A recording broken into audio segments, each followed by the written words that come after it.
dangerous traffic stop. I need you here immediately. Was he gonna attack me? This is not your average traffic stop. He has no idea if there's weapons. Takes a scary turn when a protective mom gets involved. Sometimes the mother's love is unconditional and unlawful. This really escalates the situation.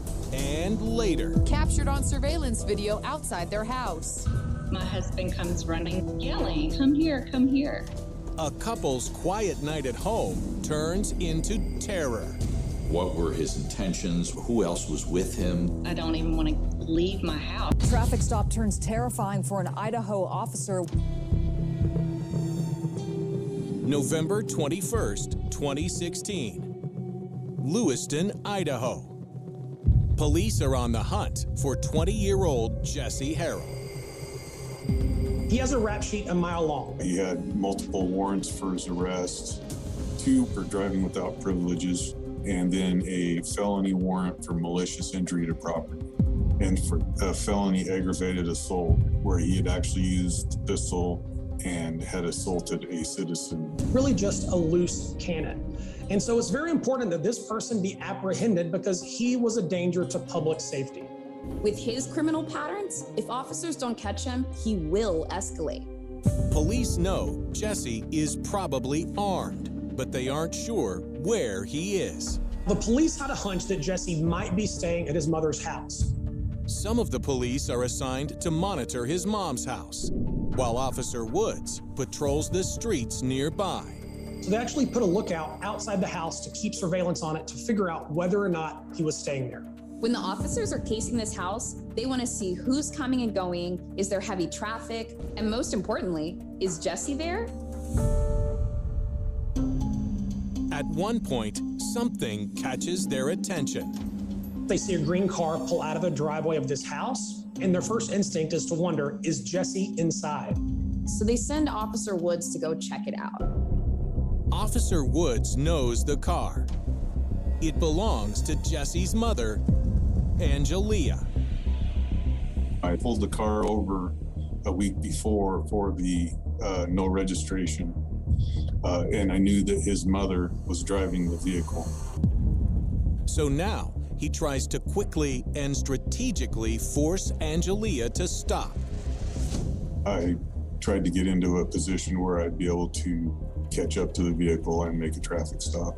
And I immediately turned my emergency lights on. But that's when things start to get weird. Angelia ignores the lights and keeps driving. In my experience, people that do this don't want you to see whatever they're concealing. What is Angelia hiding? Finally, after driving for several blocks, Angelia pulls over, and with his dash cam rolling, Officer Woods approaches the car. When I confronted her about having no registration, she stated that she was headed to her dad's house to get money so that she could register the car the next day. But then there's a strange noise. A thump in the back of the car. He hears what seems to be a sound coming from the trunk and realizes this is not going to be your average traffic stop. The minute he hears that noise, he knows somebody's in the trunk. I looked at Angelia and I said, "Is Jesse in the car?" As soon as he asks, Angelia knows the gig is up. She lets the officer know that he's indeed in the trunk. But that's not all. She says Jesse is armed. She said, "It's a toy gun, don't shoot him." I became obviously very concerned. I get on my radio. 446, I need you here immediately. Is she telling the truth, or is she just trying to scare him off? I didn't believe her. Angelia has already been deceptive to police just by keeping Jesse in the trunk. So when she says it's a toy gun, why should we believe her? It's kind of weird that this grown man would be in the trunk of a car with a toy gun. Very, very suspicious. Now, this really escalates the situation. Toy gun or real gun, the officer has no idea, but a gun is a gun. And now this officer has a really tough decision to make. But Officer Woods knows he has one advantage. If he's in the trunk, if he had an actual gun, he's gonna have a lot harder time finding me to shoot me if he can't see me. And Woods is also hoping Jesse thinks about how risky it would be to try and fire a gun. It's pretty common knowledge that if you have a gun and lift it towards an officer, there's a chance they could use deadly force. This kind of gave him the chance to approach the situation without having to think of deadly force first. And that's when Jesse makes an unexpected move. Heard the latch go. Trunk just sort of pops open. His heart begins to race. To Officer Wood's surprise, Jesse suddenly pops out of the trunk after activating an inside latch. The special latch to help you get out in case something bad happens, like you get kidnapped. But in this situation, our guy uses it to pop out of the trunk. Now, he is in a battle to restrain Jesse because he does have a gun. He sees Jesse with the gun in hand and he realizes he's got to act quick just in case it might be real. Was he going to attack me, or was he going to try to run away? It's a dangerous struggle. When I reach over and grab the edge of the trunk trying to hold the lid down, it's wet. So when I lean on it, I actually slip off the back of the trunk and kind of go across the back of the vehicle. I catch my balance, and by this time, he's opening up the trunk, and I grabbed it and I tried to shut him back into it to hold him in the trunk. Jesse won't stay put, but Officer Woods realizes the gun is indeed a toy. The gun he had hits the top of the trunk, and when it did that, I heard the sound of it, and it was plastic. I was confident enough that it was a toy gun. So this officer makes a bold move. He leans into Jesse, he kind of wraps him up with his arms, sort of tackling him, and then he takes him to the pavement. He has no idea if there's other weapons, or what if Jesse's mom tries to defend her son any way she can. Jesse's mom begs Officer Woods not to arrest him. And, you know, to not hurt him. She was concerned that he was going to get hurt. She was pretty excited. Angelia was probably just trying to protect her son, but concealing a felon with active warrants, never a good idea. Sometimes a mother's love is unconditional and unlawful. Thankfully, backup arrives quickly. They're able to fully detain Jesse and they arrest the mom. And this situation is under control. The second officer shows up. We roll Jesse onto his stomach, handcuff him, basically pick him up and take him to the front of my patrol car. In addition to the toy gun, police find a knife on Jesse, and both he and his mom are charged. We charged him with obstructing an officer, battery assault on an officer, and a concealed dangerous weapon. And Angelia was charged with accessory to a crime, possession of a controlled substance, and paraphernalia. The dashcam video of the wild traffic stop earns Officer Woods widespread praise. Once the police chief viewed the video of this incident, he was extremely proud of Officer Woods. He believed that he acted in an exemplary manner in an incredibly tough, incredibly volatile situation, and everyone went home alive. My chief at the time had seen the video, and he was very upbeat on how we handled the traffic stop, and he released it to the public. Traffic stop turns terrifying for an Idaho officer when a suspect pops out of the trunk with a gun. And soon, the video goes viral. One reason people have found this video fascinating is just the fact that this is a mother and a son. Highly unusual to have a fugitive son that you're harboring in the trunk of your car. And furthermore, once Jesse is outed, once they realize he's in the trunk of the car, he doesn't just lay down and accept it, he fights back. And thankfully, we had this officer to get this dangerous person detained, under control, and behind bars. I'm very glad it turned out the way it did. Woods is overwhelmed by the response. A lot of the people in the community I've known most of my life saying good job or congratulations, and it's nice. But he insists he was just doing what he is supposed to do. A nice happy ending for our officer in this scary situation. For me, it's just doing my job and making sure that I keep vigilant and keep myself safe and the community safe. In Alabama, another startling crime also has police searching in the night.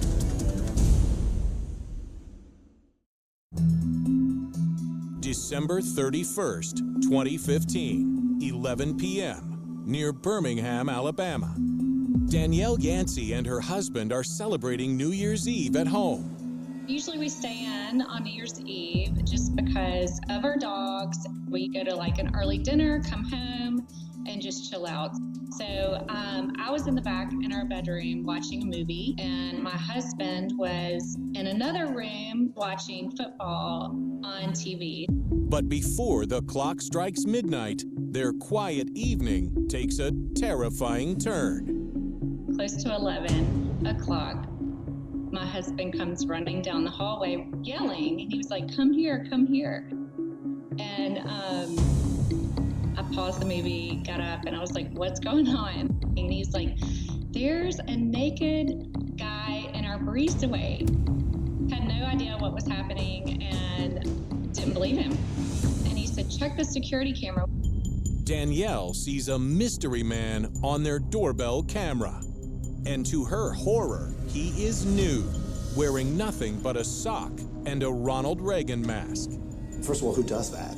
Who runs around naked with a Ronald Reagan mask? You have someone crawling around the outside of your house at night, naked. That's frightening. It was someone that was naked.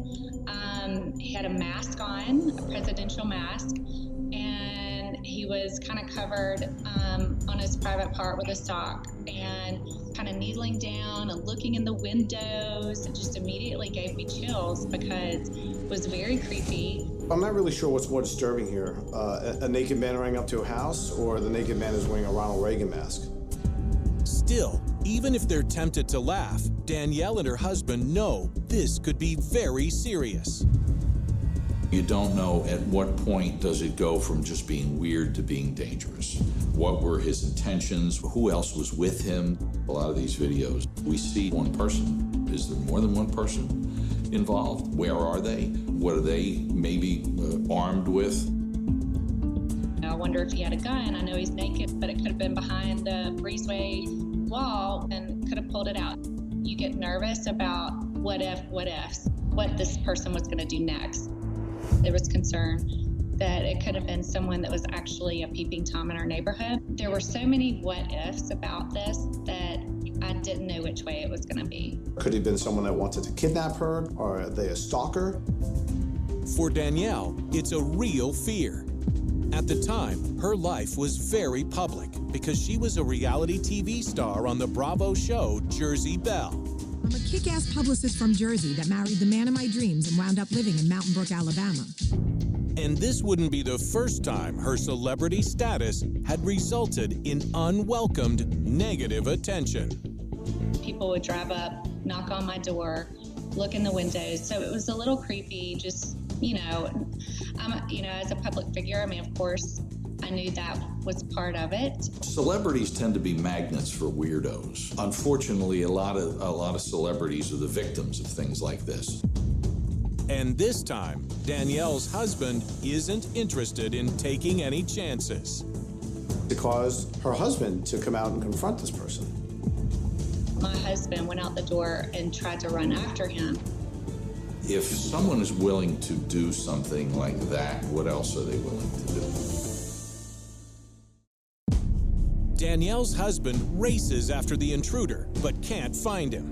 The guy, he panicked and ran down the street. Now, the couple is scared. My husband came back in the back door and came down the hallway running and yelling at me, "Danielle, Danielle." So that's when we immediately called the police to have them come out and look and make sure somebody wasn't still near our house or coming back. When the police arrive, they comb the neighborhood looking for the nude man. But because of his mask, they aren't even sure who they're looking for. In a case like this, we would hope that there would be additional video that might show the person before they put the mask on and before they come disrobed. And potentially if they're driving a vehicle, if we can get a description of the vehicle or the license plate. They don't find any additional video. But it's only 40 degrees outside, so police don't think the man can get far without his clothes. Who is he? And where has he gone? The police just said, we will do whatever we can to make sure y'all are safe. The next morning, Danielle decides to help police by posting the doorbell footage on social media. I posted it firstly on our neighborhood group, just to be aware that there's someone out there that possibly could come by their house, and on a public page of mine on Facebook and also on my Instagram. Danielle tries to make light of things with captions like, "Interesting night in. Thank you, naked boy." But for the next few days, she's shaken. I don't even want to leave my house. I mean, every time I was looking over my shoulder to see if anybody was around my car, worried that somebody would jump out behind my car. Neighbors and fans are also worried. A lot of women obviously follow me, and they were all concerned. Danielle, please be careful. And we had multiple people stopping by. Thank you so much for, posting this in our neighborhood so that we're aware. Have you had any updates? We're very concerned still. And we had this guy that stopped by and said, I just want to show you this paperwork of a court date that's coming up. It's about a naked peeping Tom in our neighborhood that was arrested. He's not in jail right now, so he could have come back. So at that point, I got chills again. I was like, oh my gosh, I'm so scared now. Still, not all of the responses Danielle receives are supportive. Some people suggest that the whole story is a big, well-orchestrated fake. That you have someone who's looking to make a bigger name for herself, because reality stars are looking for their 15 minutes and then another 15 minutes of fame. The rumors infuriate Danielle. That was just so far-fetched to say that it was a publicity stunt. It's something that I would never do. Despite the naysayers, it takes no time before the video goes viral. Captured on surveillance video outside their house. Wearing only a Ronald Reagan mask. And a few days later, Danielle and her husband get the break they were hoping for when a neighbor knocks on their door. He said, I actually know who did this, and it's nothing to be afraid of going forward.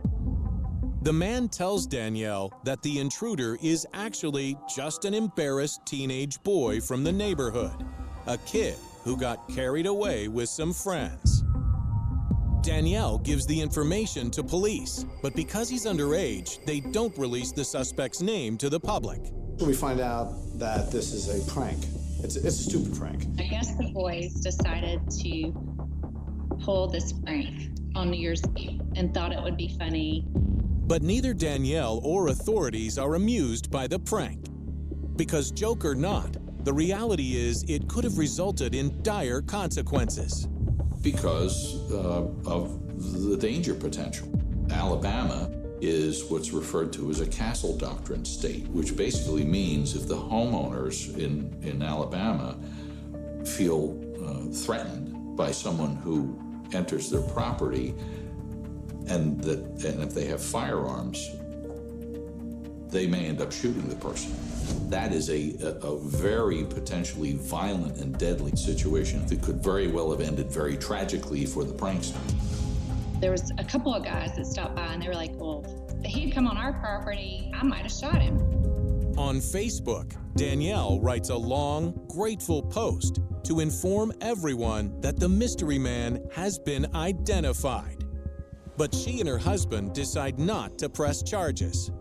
This young man could have been facing a number of charges, including public lewdness, stalking, and things of that nature. I don't think, he realized we had cameras. Still, Danielle isn't about to let him totally off the hook. She doesn't name him, but in public posts on her social media, she lets him know just how thoughtless his actions were.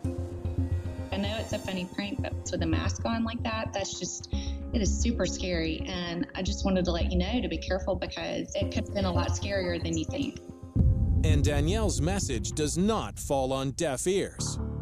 A few days later, this high school boy came over with his father.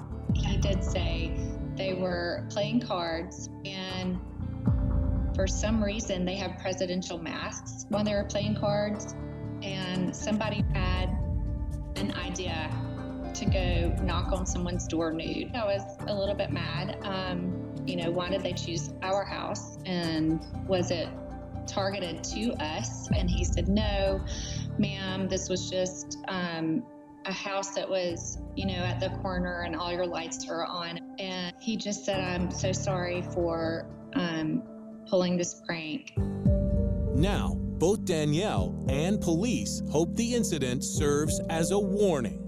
It could have ended a lot worse than it did. This was a situation that could have gone very differently if he had gone to just a few houses down the road from us. The lessons are here is just to kind of be mindful of what you're doing. I mean, we were all teenagers once. Brazen thieves invade a couple's home. They were in our son's bedroom. It took us a long time to calm down. And then come back for more. I never thought that they would come back again. Not once, but 3 times in less than a week. It was a very dark week. Where will it end? What if these men are armed? And later, a terrifying explosion. I was scared. The cashier assumed that a bomb went off. He started screaming, he can kill somebody. And fears that it will happen again. Will he be back? We just don't know. Bold thieves breaking into an East Price Hill home. Thursday evening, June 24th, 2021. East Price Hill, Ohio. Ken and Ellen Reed, beloved members of their community, and their kids are all out for the night. Both cars were gone, and that's kind of unusual to have an empty driveway. I probably got back home about 9:15. I didn't even go into the house. I went straight back to the garage. I saw the dog in the window, and she just seemed to be acting a little different, but I didn't think much about it. Ellen got home just a few minutes after that, and she and the boys were inside. That's when Ellen notices something odd. It drives Ken crazy because I can come into a room and I can tell that something is in the wrong place. So I thought, the camera, it's normally plugs into has an internet plug thing to it, and it wasn't plugged in. At first, Ellen thinks maybe one of their kids unplugged the camera, but something doesn't feel right. She called me and said, somebody's been in our house. Ellen tells Ken she thinks they've been robbed. She said somebody was in here and somebody took things. The couple immediately takes a look at the footage on their security cameras. I looked on the app to find out who took that camera out of the wall. And that's when we saw the guy taking it off the wall. It's shocking. They have multiple cameras, and what they reveal is 2 strangers invading their home. They were only there for about 5 minutes. Our faithful dog, Granny Wendy, who was old and not the watchdog that she once was. She got up. That was the first thing we saw, movement in the front room. She gets up and she goes towards the back of the house. That's why we know they went to the back door. She wasn't barking, she was just following them, going, what are you doing? The Reeds realize they must have left the back door unlocked. They know how the thieves got in, but who are they? The footage offers one important clue, a clear image of one of the intruders. Does us a great favor of looking at the camera while he's removing it so that we can see him right on his face. The suspect probably thought he was taking the footage, when actually all he did was take the camera. Criminals nowadays are fairly aware that there's a possibility that they're going to be recorded. Apparently, not all of them are aware that the video doesn't live in the camera, it lives in a remote location. Whoever they are, it looks like these thieves are searching for anything they can turn into quick cash. Picking up gift cards and looking through drawers. Their goal was certainly to find some things that they could turn quickly. was a gaming system, a laptop computer, an iPad, those kinds of things. But what really disturbs the Reeds is the blatant violation of privacy.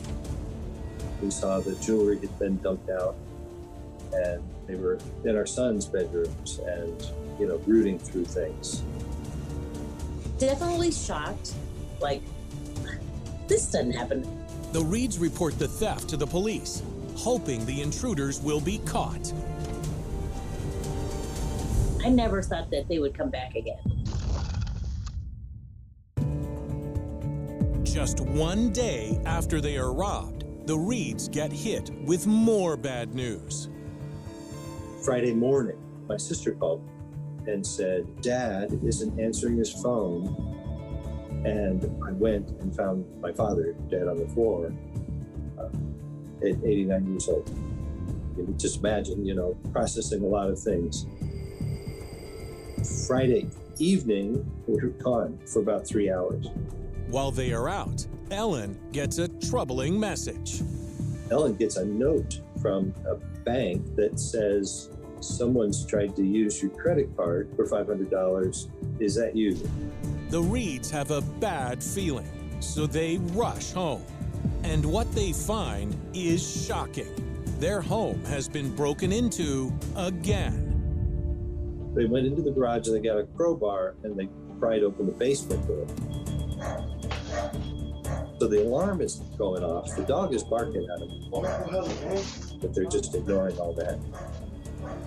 And this time there were 3 guys.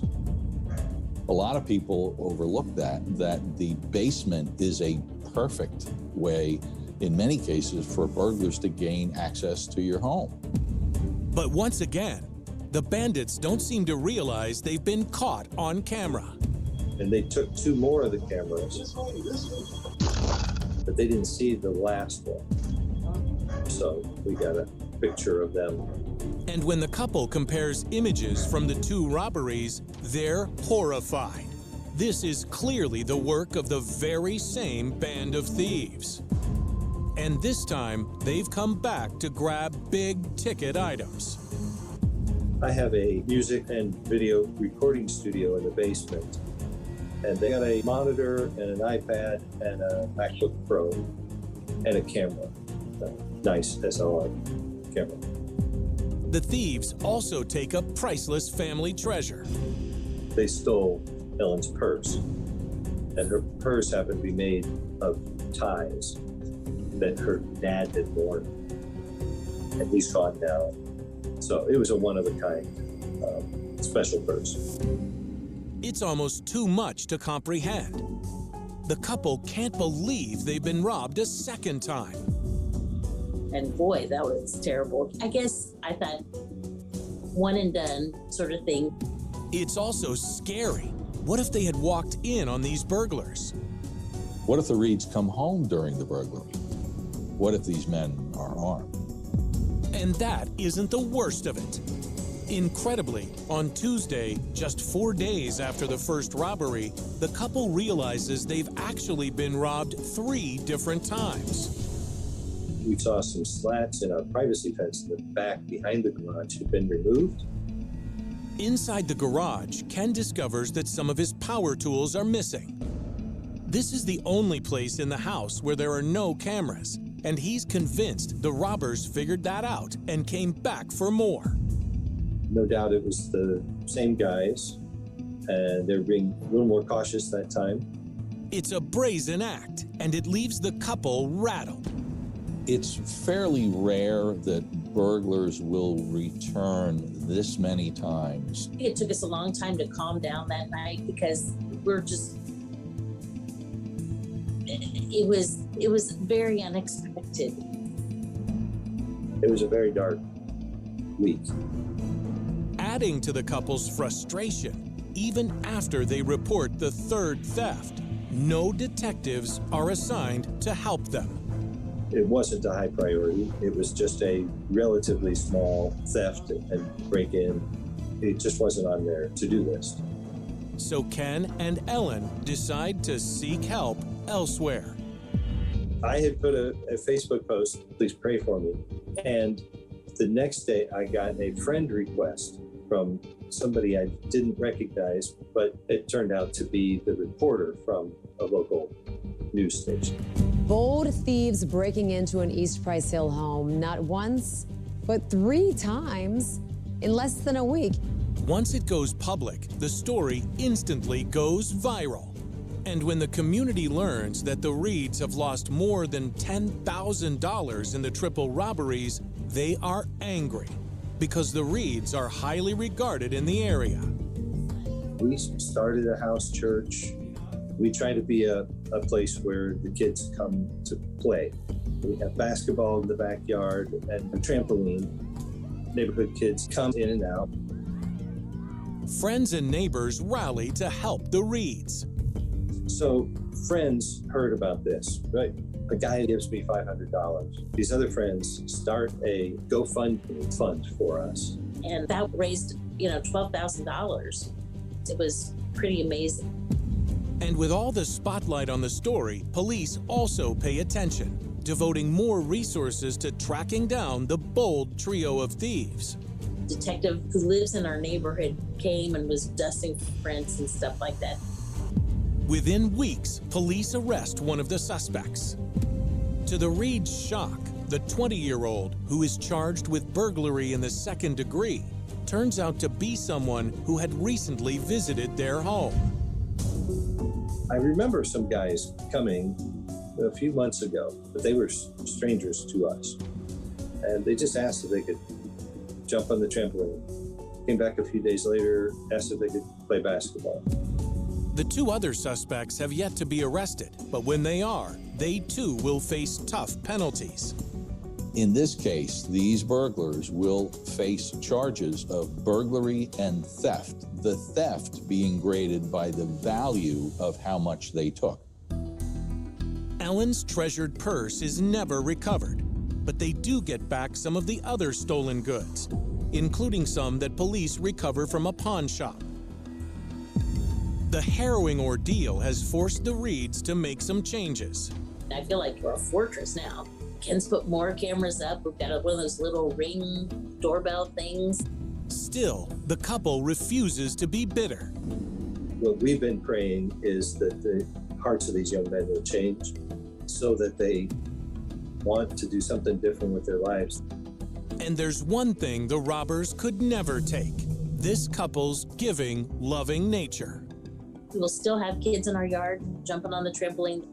We're not going to change because that's just who we are. In Michigan, another terrifying crime sparks fears that the intruder will return.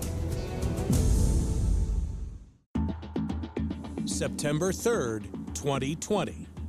It's almost 10 o'clock on a Thursday night in Detroit. Gas station manager Nasser Ali is looking forward to the weekend after a long week. And that night, he leaves his store in the hands of his trusted cashier. At first, it's business as usual. But just before 10 p.m., a man holding an odd-looking box walks into the store. A masked man walks in about 2 steps into the doorway and places a large box on the floor. He bends over and then does something frightening. He has a lighter in his hand. Is this a bomb of some kind? The cashier, who was busy with his phone at the time, was completely startled. Whatever the man is trying to do, he fumbles at first. But then he sets the box ablaze and races out of the store. The box explodes. The explosion sends fireworks, rockets, and flares throughout the tiny store. The cashier had no idea what this box was. He had no idea what was going on. In fact, the cashier assumed that a bomb went off. The stunned cashier ducks for cover behind the counter. He is terrified of what's coming next. Does he have more fireworks outside in the car? Will he be back? We just don't know. The cashier calls his boss immediately Nasser is spending time with friends when he gets the frantic call. So I answered the phone, and as soon as I picked up, he started screaming. He's like, Ali, there's a fire in the station. There's a fire in the station. He wants to leave. He asked me, what should I do? And I told him to call the cops. Nasser checks the security footage from his phone. As soon as I seen the video, I was scared because you can't see nothing in the store. It was all just fire. What if that fire is not put out in time? Well, I just pick up my keys and start driving there, Nasser races to the gas station. I was just like flying here on the freeway. I was watching it when I was on my way. I seen a lot of smoke, but I wasn't expecting a big fire, He arrives within minutes, before the police can even get there, and finds his shaken employee outside. He was sitting on the side of the building. He was scared. As soon as he opened the door, there was a lot of smoke coming out, The two men quickly get to work. We have a fire extinguisher. As soon as we came in, we tried to use them to stop the fire. And then the cops came over a minute or two after I came in. The cops, they have a couple of fire extinguishers too. Even the cops were scared. They were like, this is a gas station. You have to get away from it. Luckily, the fire is put out, and the main damage is only to the ceiling. The ceiling dropped. The ceiling lights, some of them fall down on top of the grocery and stuff like that. The fact that the only thing that was damaged here was the ceiling tiles is somewhat of a miracle. If the sparks from the fireworks had gone out to the door and hit the pavement and there was gasoline on that pavement, it could have created a much larger explosion. The end result of this really could have been catastrophic. The damage racks up to about $10,000. Nasser is grateful nobody was hurt, but he doesn't know why this man tried to light his store on fire, and he's afraid he might come back. We don't know what else he's capable of. The station can blow up, because this is gas. Worst case scenario, he can kill somebody.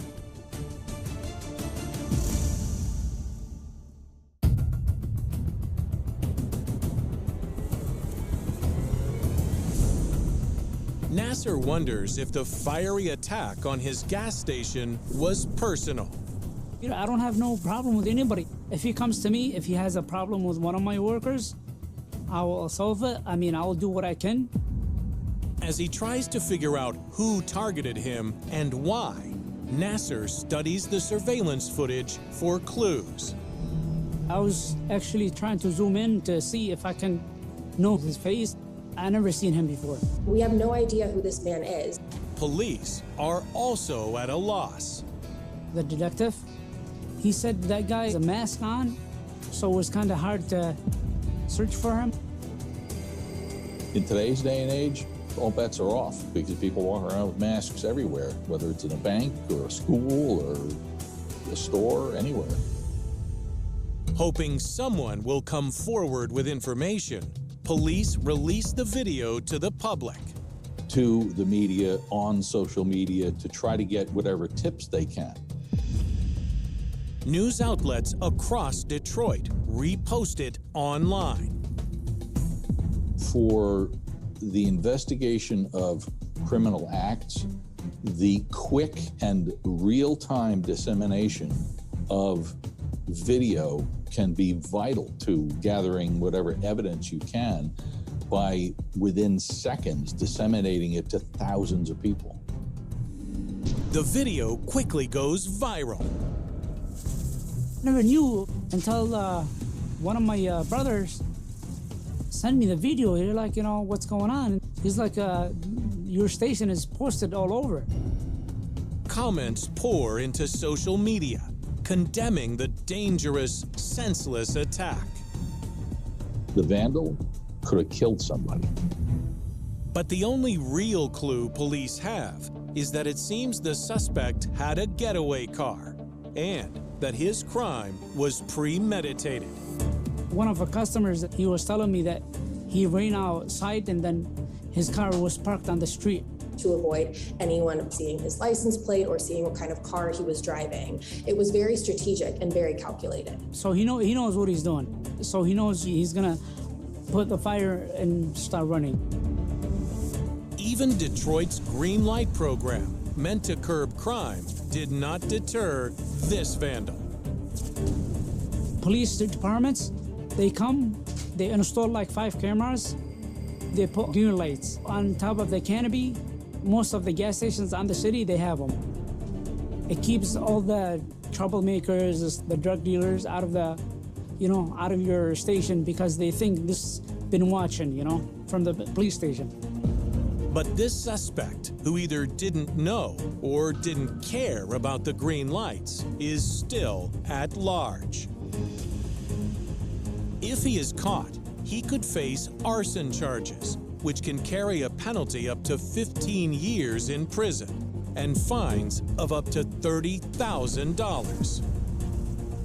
Arson is against the law. One of the things that can certainly add to the severity of the charges is the use of some kind of accelerant, or in this case, explosives, and that is fireworks. So the criminal consequences are significant. Nasser would like to confront the man. I would love to talk to him. I mean, why would you do something stupid like this, And even though fireworks are legal in Michigan, he definitely won't be selling any. This is a gas station, so there's no way we can sell fireworks. On the morning of June 18th, 1982, London was beginning to wake beneath a sky the color of worn steel. Commuters moved through the city with the familiar urgency of a weekday morning. Traffic rolled across bridges spanning the River Thames. Office workers hurried toward trains. Delivery vehicles crawled through narrow streets. To most people, it was an ordinary day. But beneath Blackfriars Bridge, hidden from the rush of the city above, a discovery was waiting. A postal worker moving through the area noticed something unusual beneath the bridge's scaffolding. At first glance, it may have appeared to be little more than a shadow, suspended in an awkward position. Yet as he looked closer, the shape became unmistakably human.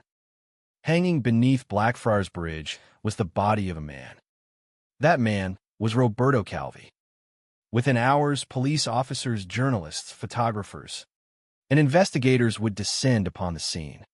News of the death spread rapidly across London, then across Italy, and soon throughout the world. This was not an anonymous victim. Roberto Calvi was one of the most powerful bankers in Europe. He was the chairman of Banco Ambrosiano, once one of Italy's largest private banks. Newspapers had given him a nickname that sounded almost mythological: the God's Banker. At first glance, authorities believed they understood what had happened. A disgraced financier, a collapsing empire, criminal investigations, mounting pressure, a fugitive life, and finally, suicide. It seemed like a familiar ending to a familiar story. Yet the more people looked at the scene beneath Blackfriars Bridge, the less sense it appeared to make. There were bricks in Calvi's pockets. He carried approximately $14,000 in multiple currencies. No suicide note was found. The location where his body hung appeared difficult to access. And there was another detail investigators noted. He was wearing 2 layers of underwear. Individually, these details might have meant very little. Together, they formed a picture that seemed strangely incomplete. Why would a man preparing to end his own life carry bricks in his pockets? Why travel under a false identity only to commit suicide days later? Why leave no explanation? Why choose such an unusual location? And perhaps most importantly, how had he reached that location in the first place?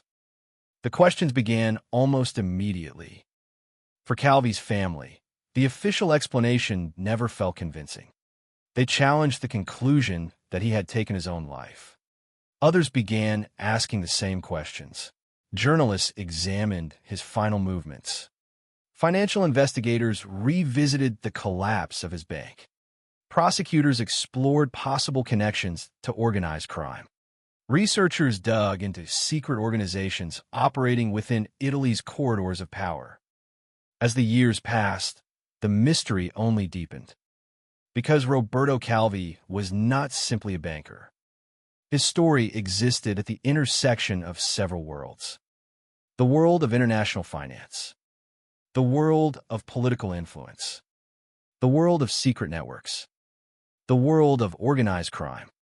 And the world of religious institutions whose financial activities extended far beyond what many ordinary people understood. The death beneath Blackfriars Bridge would eventually become one of the most enduring mysteries in modern European history.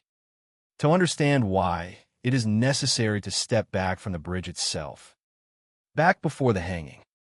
Back before the investigations. Back before the courtrooms and the headlines. Back to a time when Roberto Calvi was not a dead man at the center of an international mystery, but a living symbol of financial power. Because long before investigators debated whether he had been murdered, Roberto Calvi had spent decades building a position of extraordinary influence. His bank reached across continents. Its operations stretched through Luxembourg, the Bahamas, Panama, and South America. Money moved through networks that were often difficult for outsiders to understand. Complex structures connected institutions, companies, and financial entities separated by oceans and national borders. At the center of this system stood Calvi. To supporters, he was an accomplished banker who had helped build a major financial institution. To critics, he represented something much more troubling. As investigators later discovered, Banco Ambrosiano maintained close relationships with the Vatican Bank, formerly known as the Institute for the Works of Religion. That relationship brought prestige. It brought influence. It also brought scrutiny. When enormous sums of money began disappearing through offshore structures, questions emerged about who knew what, who controlled which transactions, and how deeply various institutions were connected. Yet the financial mystery was only one part of the story. Another thread led toward a secretive organization known as Propaganda 2, or P2. Its leader was Licio Gelli. Its membership included powerful figures from politics, business, intelligence services, and the military. When authorities uncovered a membership list in 1981, Italy was stunned. Many observers believe P2 had exercised influence far beyond what any private organization should possess. Some described it as a hidden power structure. Others called it a shadow government. Among the names associated with the organization was Roberto Calvi. Now, imagine the situation from his perspective during the final years of his life. Investigators were examining financial irregularities. Questions surrounded the operations of Banco Ambrosiano. Authorities were becoming increasingly interested in the bank's activities. Public attention was intensifying. The walls appeared to be closing in. Then came the collapse. Investigations uncovered massive financial discrepancies. Estimates of missing funds ranged from hundreds of millions to more than $1 billion. Banco Ambrosiano found itself at the center of one of the largest financial scandals in Italian history. Calvi was convicted of banking violations. Regulators pushed deeper into the bank's affairs. The institution's connections were examined more closely than ever before. And suddenly, one of the most influential bankers in Italy found himself facing a future defined not by power, but by uncertainty. Then he disappeared. On June 10th, 1982, Roberto Calvi vanished from his apartment in Rome. He did not leave openly. He traveled under a false passport. The name on that passport was John Roberto Calvini. He altered his appearance. He fled Italy. His route carried him through Venice, then Zurich, then London. For a brief moment, it seemed possible that he might escape the storm surrounding him. But only 8 days later, his body would be found hanging beneath Blackfriars Bridge. The timing alone was extraordinary. Yet another shocking event had occurred during those same final days. At Banco Ambrosiano's headquarters in Milan, Calvi's personal secretary, Graziella Carroccia, died after falling from a window. Her death occurred just 1 day before Calvi's body was discovered in London. 2 deaths. One collapsing financial empire. A growing web of unanswered questions. And a mystery that would survive for decades. Initially, British authorities ruled that Roberto Calvi had taken his own life. The case appeared settled. But time has a way of reopening questions that refuse to disappear. Years later, independent forensic experts would re-examine the evidence. Their conclusions would challenge the original finding. Courts would later acknowledge the possibility that Roberto Calvi had not committed suicide at all, that perhaps someone else had ended his life. Yet if murder had occurred, another question immediately emerged. Who wanted Roberto Calvi dead? Was it connected to missing money? To organized crime?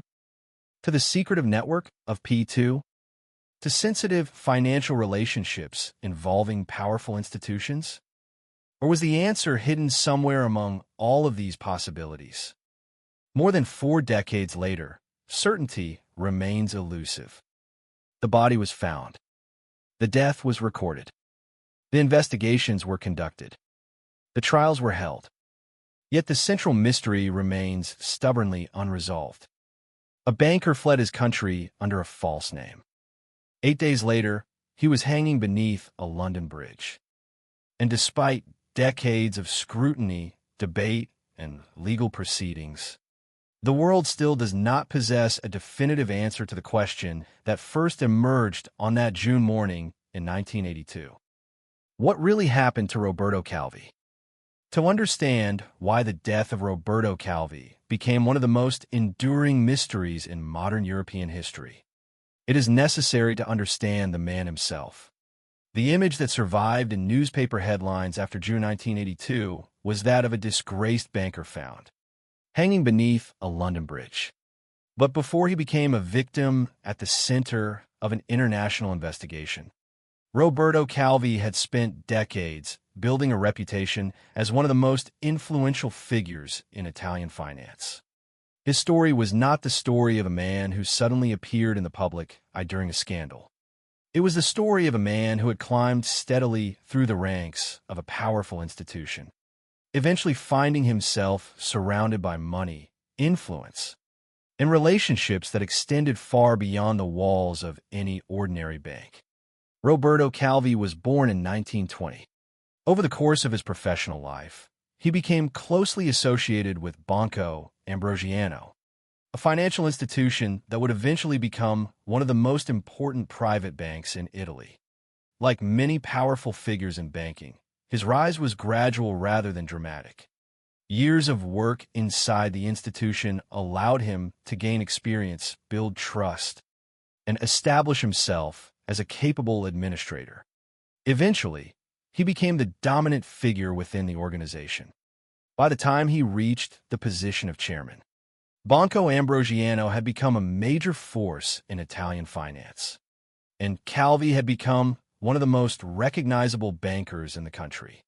Success in banking often depends on visibility and influence, but it also depends on relationships. Throughout the 20th century, financial institutions frequently relied on networks of trust that connected business leaders, politicians, investors, and organizations. In Calvi's case, one relationship in particular would shape both his reputation and his legacy. Banco Ambrosiano maintained close ties with the Institute for the Works of Religion, commonly known as the Vatican Bank. The Vatican Bank occupied a unique position within the financial world. Because of its connection to the Holy See, it carried a level of prestige unlike that of most financial institutions. Its activities attracted attention not only from bankers, but also from governments, journalists, and religious observers throughout the world. Banco Ambrosiano's relationship with the Vatican Bank became one of the defining features of Calvi's career. The Vatican Bank was led by Paul Marcinkus, and the connection between the two institutions became increasingly significant over time. As this relationship deepened, Roberto Calvi acquired a nickname that would follow him throughout history. Journalists began referring to him as God's banker.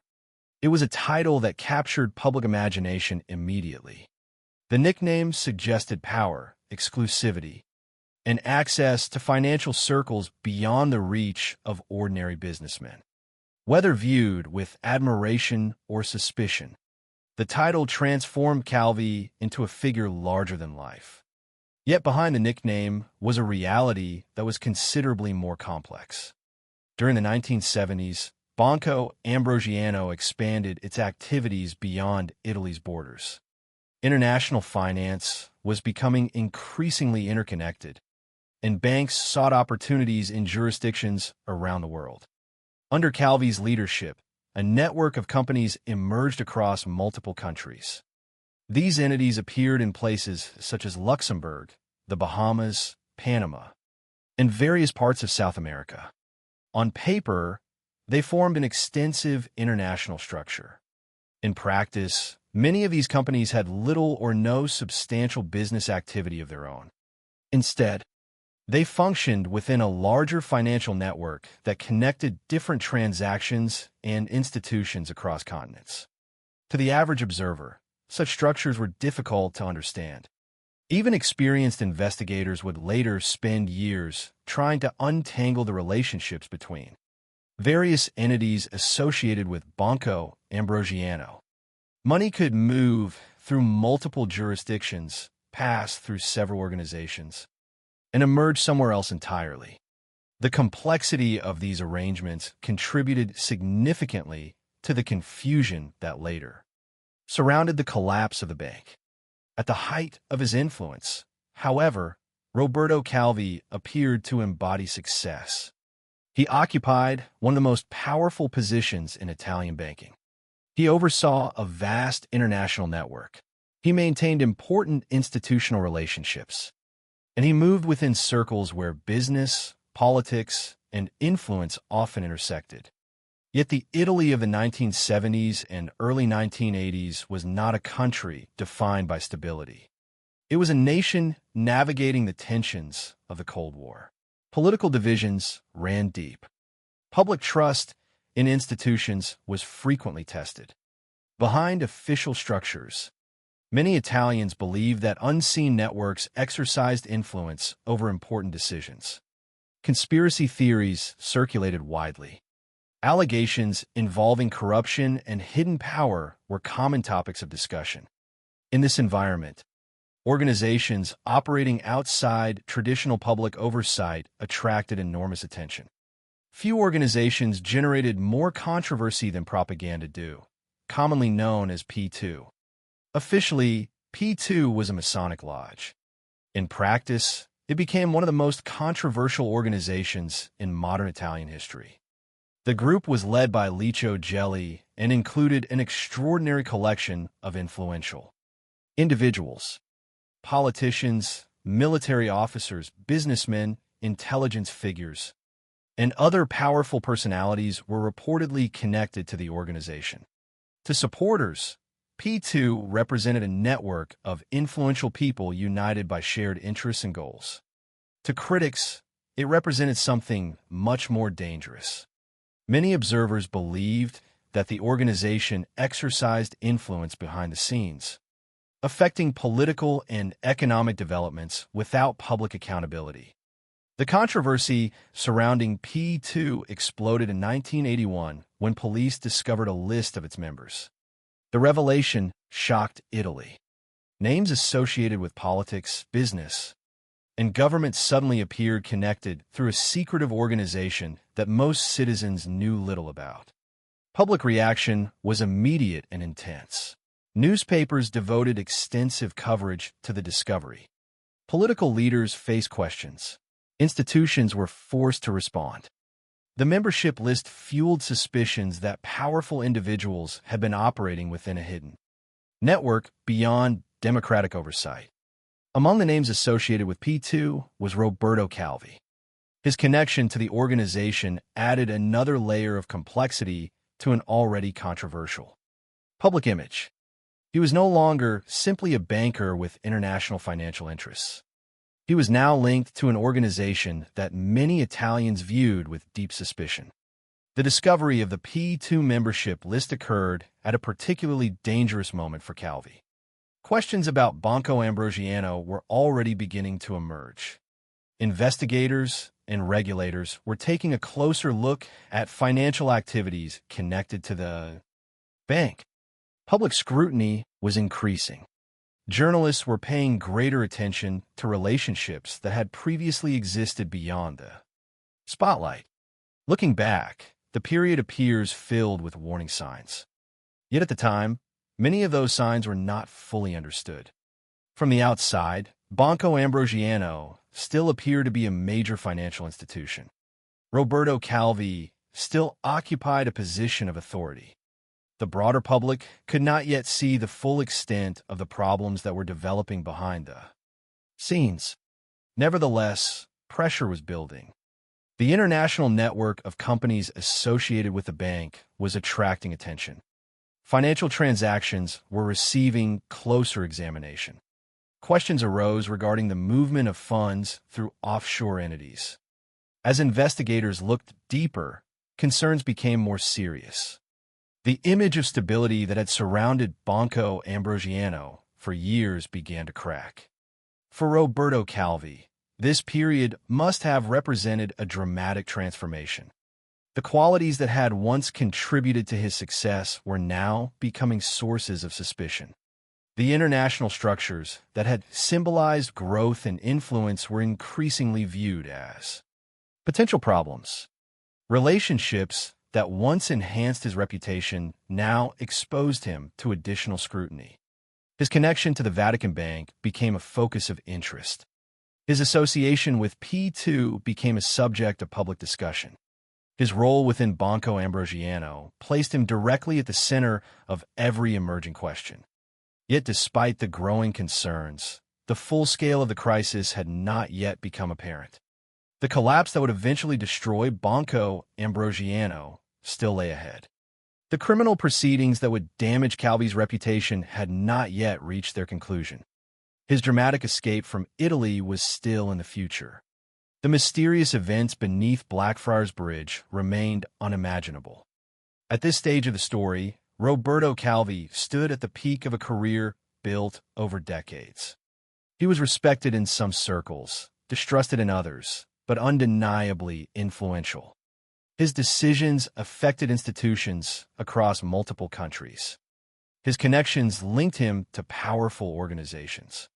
His name appeared wherever discussions of finance, influence, and authority took place. Yet history often reveals that the height of power can also be the moment of greatest vulnerability. The more influence an individual accumulates, the more consequences follow when that influence begins to collapse. By the early 1980s, the foundations beneath Roberto Calvi were beginning to shift. The bank he helped lead was moving toward disaster. Investigators were asking difficult questions. Public confidence was weakening. The discovery of the P2 membership list had intensified scrutiny across Italy. Financial irregularities were attracting attention, and the network that had once elevated Calvi into the ranks of Europe's most powerful bankers was slowly becoming the very thing that threatened to destroy him. What no one yet knew was how quickly events would unfold. Within a remarkably short period, investigations would uncover massive financial discrepancies. Banco Ambrosiano would descend into crisis. Calvi's legal troubles would deepen. The pressure surrounding him would become overwhelming. And a man once known as God's banker would soon find himself on a desperate journey across Europe, carrying secrets that investigators, journalists, prosecutors, and historians would spend decades trying to understand. The rise of Roberto Calvi had taken years. His fall would happen much faster. and it would lead directly toward one of the greatest unsolved mysteries of the 20th century. By the beginning of the 1980s, the world Roberto Calvi had spent decades building was beginning to come apart. From the outside, Banco Ambrosiano still carried the appearance of a major financial institution. Its name remained respected in many business circles. Its international connections stretched across multiple continents. Its chairman remained one of the most recognizable figures in Italian banking. Yet beneath that appearance of stability, pressures were accumulating with increasing speed. The network that had once helped elevate Roberto Calvi into the highest levels of finance was now attracting attention from regulators, investigators, journalists, and government authorities. Questions that had once remained confined to private conversations were becoming public. The scrutiny was growing more intense with each passing month. For years, Banco Ambrosiano had operated through an extensive web of companies located in Luxembourg, the Bahamas, Panama, and South America. These entities formed part of a complicated international structure that connected various financial activities across different jurisdictions. To outsiders, the arrangement was often difficult to understand. To investigators, it was becoming increasingly important. As authorities examined the bank's operations more closely, concerns emerged regarding the movement of money through these offshore structures. What initially appeared to be a complex financial network gradually became the focus of serious investigation. Then came the discovery that would trigger one of the largest banking scandals in modern Italian history. During investigations conducted between 1981 and 1982, authorities uncovered enormous financial discrepancies within Banco Ambrosiano. The figures were staggering. Estimates suggested that somewhere between $700 million and more than $1.4 billion could not be properly accounted for. Funds appear to have disappeared through offshore entities associated with the bank's international network. The exact mechanisms involved were extraordinarily complex, but the consequences were immediately clear. One of Italy's most important private banks was facing a crisis that threatened its survival. News of the discrepancies spread rapidly. Regulators intensified their scrutiny. Financial authorities demanded answers. Journalists pursued every available lead. Politicians watched closely as the scandal expanded beyond the banking sector and began touching institutions that occupied powerful positions within Italian society. At the center of everything stood Roberto Calvi. As chairman of Banco Ambrosiano, he could not escape responsibility for the growing controversy. Questions about the bank quickly became questions about him. Every new revelation increased pressure on his leadership. Every new investigation brought greater uncertainty. The image of God's banker was beginning to fracture. For years, the nickname had suggested prestige and influence. Now it carried a different meaning. Critics pointed toward Banco Ambrosiano's close relationship with the Vatican Bank. Observers questioned how deeply various institutions were connected. Public curiosity intensified as investigators attempted to understand the full scope of the financial disaster. The crisis eventually produced legal consequences for Calvi himself. He was convicted of banking violations. For a man who had spent years operating near the summit of Italian finance, the conviction represented a devastating blow. It damaged his credibility. It weakened his authority. It signaled that the investigation surrounding Banco Ambrosiano had moved beyond speculation and entered a far more serious phase. Yet the conviction did not end the story. If anything, it marked the beginning of a period during which pressure increased dramatically. Regulators continued their inquiries. Investigators dug deeper into financial records. Questions persisted regarding the missing funds. The collapse of Banco Ambrosiano accelerated. Institutions connected to the bank faced growing scrutiny. Among them was the Vatican Bank. whose relationship with Banco Ambrosiano became an increasingly important subject of public discussion. Roberto Calvi now found himself surrounded by uncertainty, financial pressure, legal pressure, public pressure, institutional pressure. Every direction appeared to lead toward another investigation, another question, another challenge. For a man whose career had depended on confidence and authority, the environment was becoming increasingly hostile. Then, in June 1982, events took a dramatic turn. On June 10th, Roberto Calvi disappeared. He vanished from his apartment in Rome. There was nothing routine about his departure. He did not leave openly. He did not travel under his own identity. Instead, he used a false passport bearing the name John Roberto Calvini. The choice to adopt another identity immediately raised questions. Why would one of Italy's most famous bankers feel compelled to flee under a false name? What did he fear? What was he trying to escape? The available facts reveal that Calvi also altered his appearance. He shaved his distinctive mustache, changing one of the features that made him easily recognizable. The transformation was not elaborate, but it reflected a clear intention. He did not want to be identified. He was no longer acting like a prominent banker conducting international business.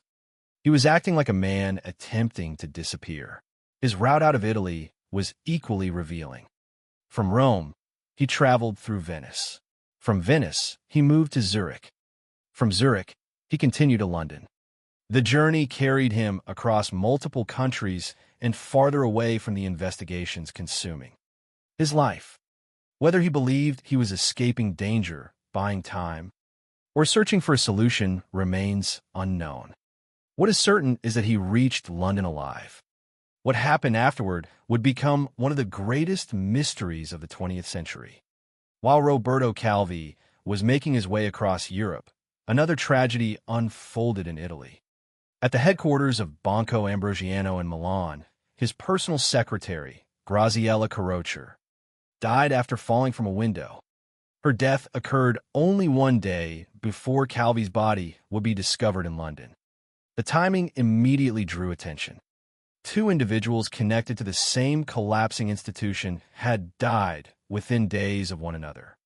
Although the available evidence did not establish a direct connection between the two deaths, the coincidence contributed to the atmosphere of shock and uncertainty surrounding the entire affair. Public attention intensified. Journalists sought explanations. Investigators attempted to piece together a rapidly evolving sequence of events. Yet even as questions multiplied, definitive answers remained scarce. Meanwhile, Roberto Calvi spent his final days in London. The details provided by the historical record included in this account are limited. What is clear is that he arrived in the city after fleeing Italy under a false identity. He was a man carrying the weight of a collapsing financial empire. His bank was under investigation. His reputation had suffered severe damage. Massive sums of money were missing. Authorities were searching for explanations. Every headline seemed connected to his name. Whether he felt fear, desperation, uncertainty, or hope during those final days cannot be known with certainty. What can be said is that he occupied the center of one of Europe's most significant financial scandals. The pressure surrounding him was immense. Then came the morning of June 18th, 1982. Beneath Blackfriars Bridge, a discovery transformed a banking scandal into an international mystery. A postal worker found Roberto Calvi's body hanging beneath the bridge scaffolding. The location itself immediately attracted attention. Blackfriars Bridge was a recognizable landmark crossing the River Thames in central London. Yet Calvi's body was not found in a prominent position visible to passing crowds. It hung beneath the bridge, in an area that appeared difficult to access. Investigators quickly began documenting the scene. Almost immediately, unusual details emerged. Inside Calvi's pockets were several bricks. He was carrying approximately $14,000 in cash. The money consisted of multiple currencies rather than a single national denomination. No suicide note was discovered. Another observation noted by investigators was that he was wearing 2 layers of underwear. None of these details provided a clear explanation for what had happened. Instead, they deepened the mystery. Why would a man carry bricks in his pockets? Why would he possess substantial amounts of cash in different currencies? Why was there no note explaining his actions? How had he reached the location beneath the bridge? The scene appeared unusual enough to generate questions almost immediately. Yet despite those questions, authorities initially reached a conclusion. British investigators determined that Roberto Calvi had committed suicide. On the surface, the decision may have seemed understandable. Calvi was a disgraced banker whose institution had collapsed amid a major scandal. He had recently fled his country. He was facing legal and financial pressures unlike anything he had previously experienced. To some observers, suicide appeared to fit the circumstances. But not everyone accepted that explanation. Calvi's family strongly opposed the conclusion. They believed important questions remained unanswered. Their objections ensured that the case would not disappear quietly. Instead, debate surrounding the circumstances of his death continued long after his body had been removed from beneath Blackfriars Bridge. What initially seemed like the final chapter of a financial scandal was becoming something much larger. The death of Roberto Calvi was no longer simply a personal tragedy. It was now a mystery involving missing money, international banking, secret organizations, institutional relationships, and a highly unusual death scene. Every element of the story appeared connected to something bigger. The collapse of Banco Ambrosiano remained unresolved. Questions regarding offshore companies persisted. The influence of P2 continued to attract scrutiny. The Vatican connection remained controversial. And now, the central figure linking all of those threads was dead. For investigators, journalists, and the public, the discovery beneath Blackfriars Bridge created a question that would survive for decades. Was Roberto Calvi a desperate man who ended his own life after watching his empire collapse? Or had someone ensured that he would never have an opportunity to explain what he knew? The answer remained hidden. But the investigation that followed would challenge assumptions, reopen old questions, and transform a supposed suicide into one of Europe's most enduring unsolved mysteries. When Roberto Calvi's body was discovered beneath Blackfriars Bridge on June 18, 1982, investigators were confronted with a scene that immediately attracted international attention. Yet despite the extraordinary profile of the victim and the unusual circumstances surrounding his death, the initial official conclusion appeared relatively straightforward. British authorities determined that Calvi had committed suicide. From a purely surface-level perspective, there were reasons why such a conclusion may have seemed reasonable at the time. Roberto Calvi was not an ordinary businessman. He was the chairman of a bank engulfed in scandal. Banco Ambrosiano was collapsing under the weight of massive financial discrepancies. Investigations were intensifying. His reputation had suffered severe damage. He had already been convicted of banking violations. He had fled Italy using a false passport. He was traveling under an assumed identity. To investigators examining the situation in the immediate aftermath of his death, the image of a disgraced financier taking his own life may have appeared consistent with the broader circumstances.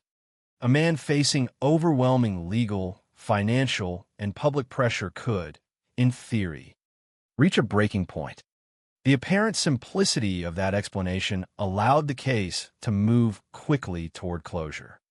Yet almost as soon as the suicide conclusion emerged, objections began to surface. The strongest opposition came from Calvi's family. They rejected the finding. To them, the official explanation left too many questions unanswered. They argued that important aspects of the evidence had not been adequately explained. Their refusal to accept the ruling became one of the key reasons the mystery continued long after. Many observers expected it to fade from public attention. In countless investigations throughout history, families have struggled to accept official conclusions involving loved ones. Sometimes those challenges emerge from grief alone. Other times they lead investigators to re-examine evidence that may have been overlooked. In the case of Roberto Calvi, the family's objections helped ensure that the circumstances of his death would remain under scrutiny for decades. As journalists, independent researchers, and legal authorities revisited the case, attention increasingly focused on several unusual details discovered at the scene beneath Blackfriars Bridge. None of these details independently proved murder. However, collectively, they created an atmosphere of uncertainty that proved difficult to ignore. One of the most frequently discussed aspects of the case involved the bricks found in Calvi's pockets. The presence of the bricks immediately stood out as unusual. Investigators and commentators repeatedly returned to this detail because it seemed difficult to reconcile with a straightforward suicide narrative. Why would a man place bricks in his pockets before hanging himself? The fact itself was undeniable. The interpretation was far more complicated. Some observers viewed the bricks as evidence, suggesting that another party had staged the scene. Others argued that the detail alone could not establish criminal involvement. Regardless of interpretation, the bricks became one of the defining symbols of the mystery. Another significant detail involved the money found on Calvi's body. Reports indicated that he was carrying approximately $14,000 in multiple currencies. Again, the existence of the cash raised questions without necessarily providing answers. Why would a man allegedly planning to end his life carry such a substantial amount of money? Why possess multiple currencies rather than a single denomination?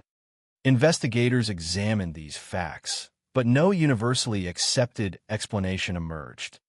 The money remained another puzzle piece whose significance depended largely upon how one interpreted the larger picture. Then there was the absence of a suicide note. Not every person who takes their own life leaves a written explanation. Investigators understand this reality well. Nevertheless, in high-profile cases, the absence of a note often attracts attention because it removes one of the most direct sources of insight into a victim's final state of mind. No document was discovered explaining Calvi's intentions. No message clarified his actions. No written statement resolved the uncertainties surrounding his final days. The silence left behind by the absence of such a note created additional space for speculation and doubt. Another aspect of the investigation centered on the location itself. The place where Calvi's body was found appeared difficult to access. This fact became increasingly important as questions surrounding the suicide ruling grew more intense. If the location presented significant challenges to reach, investigators needed to understand exactly how Calvi had arrived there. Could he realistically have reached the spot alone? Was the physical environment consistent with the official explanation? These questions would remain central to later reviews of the evidence. The location beneath Blackfriars Bridge eventually became one of the strongest focal points for critics of a suicide conclusion. Investigators also noted an additional detail that appeared unusual. Calvi was wearing 2 layers of underwear. Like several other aspects of the case, this fact did not immediately suggest a clear explanation.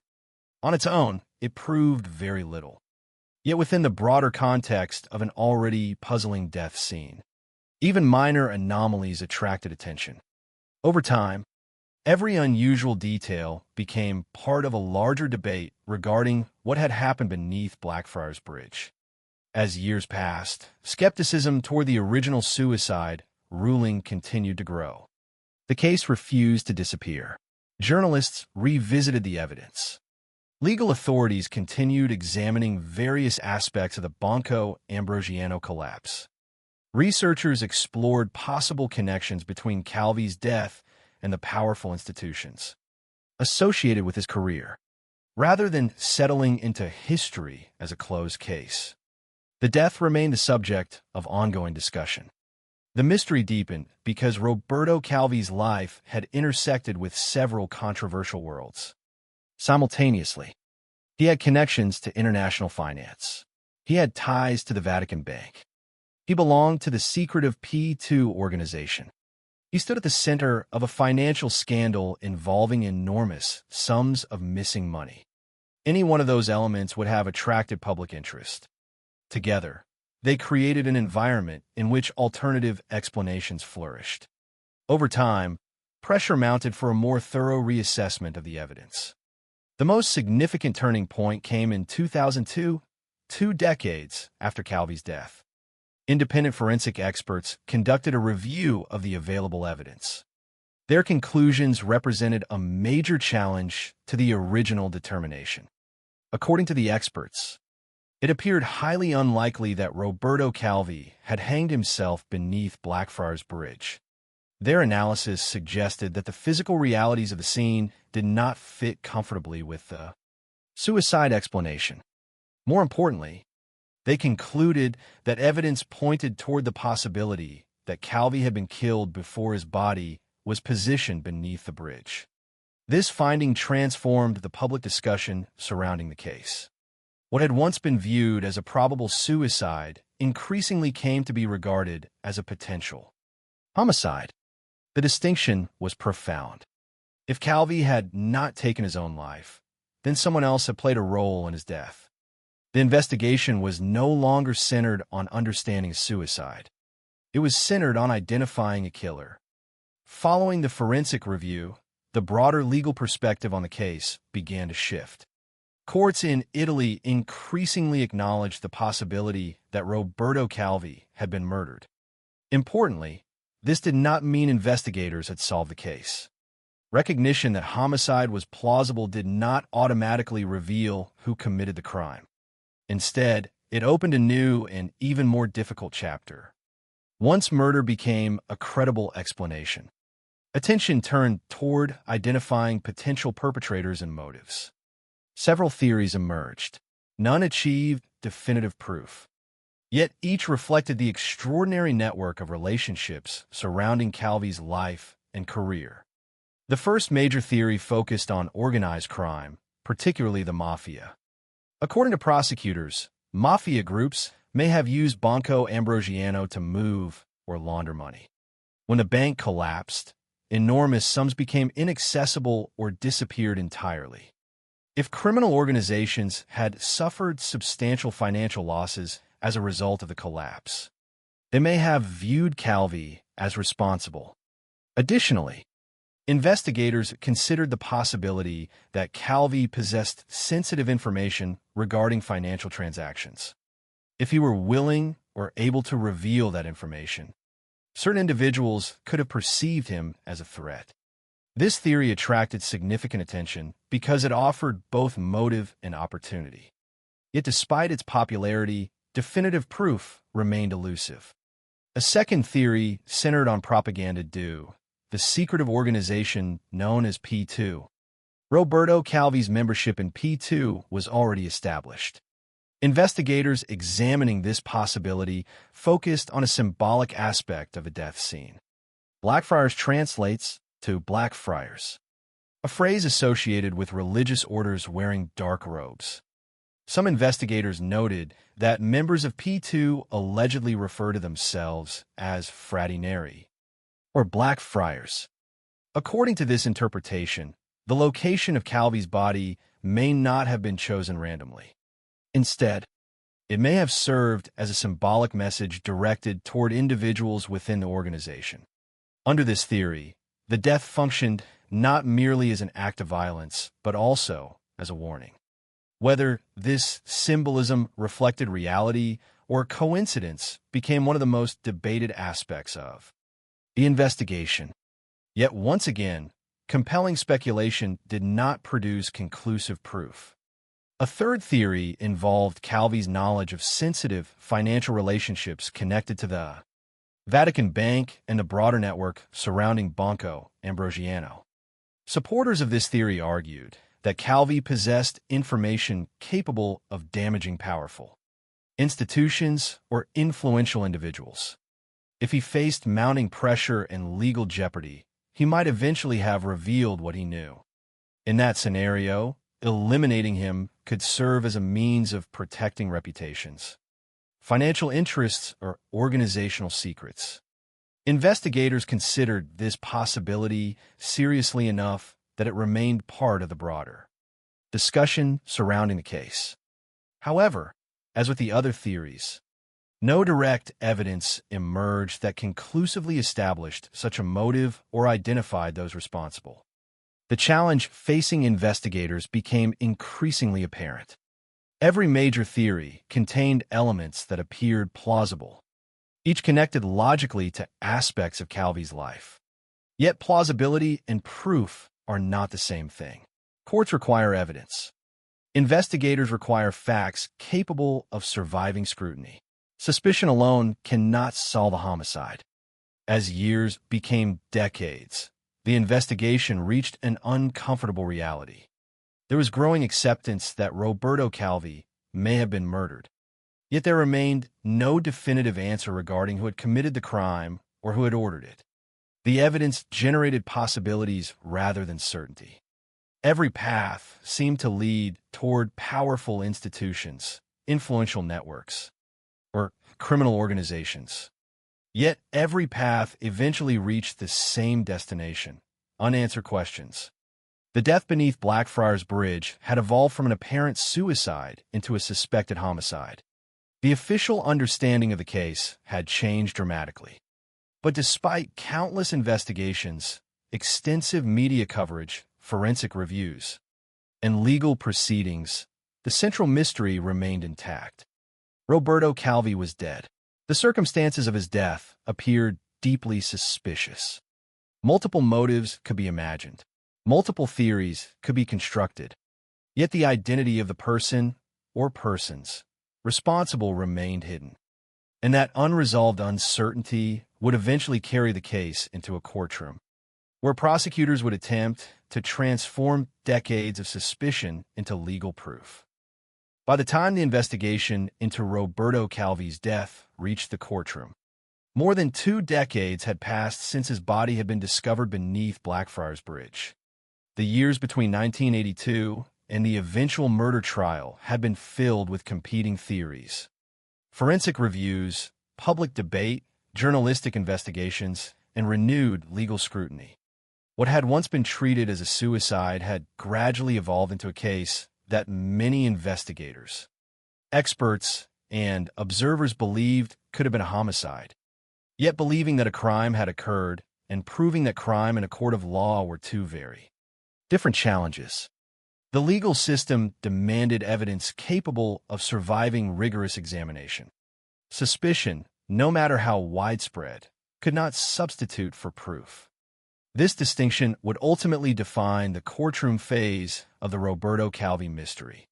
The decision to pursue murder charges reflected the growing belief among investigators that the original explanation for Calvi's death was insufficient. Years of analysis had raised substantial doubts about the suicide ruling. Independent forensic experts had concluded that it was highly unlikely Calvi had hanged himself beneath Blackfriars Bridge. Courts in Italy had increasingly acknowledged the possibility that he had been murdered. Public opinion had shifted as well. For many observers, the question was no longer whether Roberto Calvi had died under suspicious circumstances. The question was who had been responsible. Yet identifying potential suspects proved extraordinarily difficult. The challenge facing prosecutors was shaped by the nature of the case itself. Roberto Calvi occupied a unique position at the intersection of multiple worlds. He was a banker connected to a collapsed financial empire. He maintained relationships that touched international finance. He belonged to the secretive organization known as P2. His career had intersected with institutions of enormous influence. The collapse of Banco Ambrosiano involved missing funds measured in hundreds of millions and possibly more than $1 billion. Any attempt to identify a motive inevitably led investigators into a complicated landscape of financial relationships, power structures, and competing interests.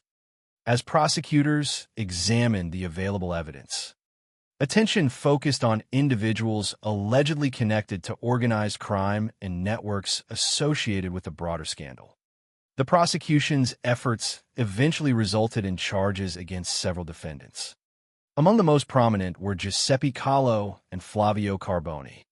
Other individuals whose names had emerged during the lengthy investigation also faced scrutiny due to alleged connections to organized crime, financial dealings, or networks linked to P2. Their presence in court represented the culmination of years of investigative work. For the families of those involved, for journalists who had followed the case for decades, and for members of the public who had long sought answers, the trial appeared to offer an opportunity for resolution. Finally, it seemed possible that the mystery surrounding Roberto Calvi's death might be explained through legal proceedings. Yet from the beginning, the prosecution faced significant obstacles. The passage of time created one of the most obvious challenges.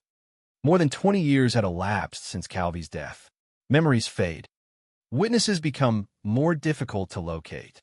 Physical evidence may deteriorate. The further a case moves from the original event, the harder it often becomes to establish facts with certainty. Time itself can become an adversary. The prosecution also faced another problem. Although investigators had developed theories regarding possible motives, establishing motive alone was not enough. Even if a defendant might have benefited from Calvi's death, prosecutors still needed evidence directly linking that individual to the crime. Courts require more than speculation. They require demonstrable connections between suspects and criminal acts. Theories can guide investigations, but verdicts must be based on proof. Throughout the proceedings, prosecutors attempted to construct a narrative explaining why Roberto Calvi may have been killed. The theories developed over previous decades remained central to the discussion. Organized crime continued to be viewed as a possible source of motive. The collapse of Banco Ambrosiano had generated enormous financial consequences. If criminal organizations had suffered losses connected to the bank's failure, investigators argued that some individuals may have sought revenge or silence. Likewise, Calvi's knowledge of sensitive financial matters raised the possibility that he possessed information others wished to keep hidden. Yet transforming those possibilities into legally sufficient evidence proved extraordinarily difficult. Defense attorneys challenged the prosecution's interpretations. They questioned assumptions. They attacked the reliability of conclusions drawn from circumstantial evidence. They emphasized the absence of direct proof linking their clients to the death beneath Blackfriars Bridge. This dynamic reflected one of the fundamental realities of criminal law. Even when a case appears suspicious, even when alternative explanations seem plausible, defendants cannot be convicted unless prosecutors meet a demanding evidentiary standard. That standard exists precisely because courts must distinguish between what may have happened and what can actually be proven. As testimony and evidence were examined, the complexity of the Calvi case became increasingly apparent. Investigators had spent years assembling pieces of a puzzle. Some pieces appeared to fit together. Others remained uncertain. The financial scandal surrounding Banco Ambrosiano was real. The discovery of the P2 membership list was real. Calvi's flight from Italy under a false passport was real. The unusual circumstances of his death were real. Yet connecting all of those realities into a single, legally provable account of murder remained an enormous challenge. Public fascination with the trial remained intense. Roberto Calvi's death had become more than a criminal investigation. It had become a symbol. To many observers, the case represented a confrontation with larger questions about power and accountability. Could influential networks operate beyond public scrutiny? Did the collapse of Banco Ambrosiano conceal deeper secrets? Was Calvi a victim of forces larger than himself? These questions extended far beyond the narrow legal issues before the court. Yet despite their significance, they could not substitute for evidence. Judges and juries are tasked with determining facts, not resolving every historical mystery surrounding a case. As the proceedings continued, the distinction between historical suspicion and legal proof became increasingly important. Investigators may have believed that Roberto Calvi had been murdered. Experts may have questioned the suicide ruling. Observers may have found various theories persuasive. But the court's responsibility was far narrower. It needed to determine whether the prosecution had proven the guilt of specific defendants beyond a reasonable doubt. Eventually, the trial reached its conclusion. In 2007, the verdicts were delivered. All defendants were acquitted. Giuseppe Callo, Flavio Carboni, and the other accused individuals were found not guilty. The reason was not that every question surrounding Roberto Calvi's death had suddenly been answered, nor was it because the court definitively established that no crime had occurred. Rather, the acquittals reflected a more fundamental legal reality. Prosecutors had failed to present sufficient direct evidence, proving that the defendants were responsible for Calvi's death. The distinction mattered enormously. In public discussion, acquittal is sometimes misunderstood as proof of innocence in an absolute sense. Legally, however, an acquittal means that the evidence presented was insufficient to establish guilt according to the required standard. The court concluded that suspicion alone could not support convictions.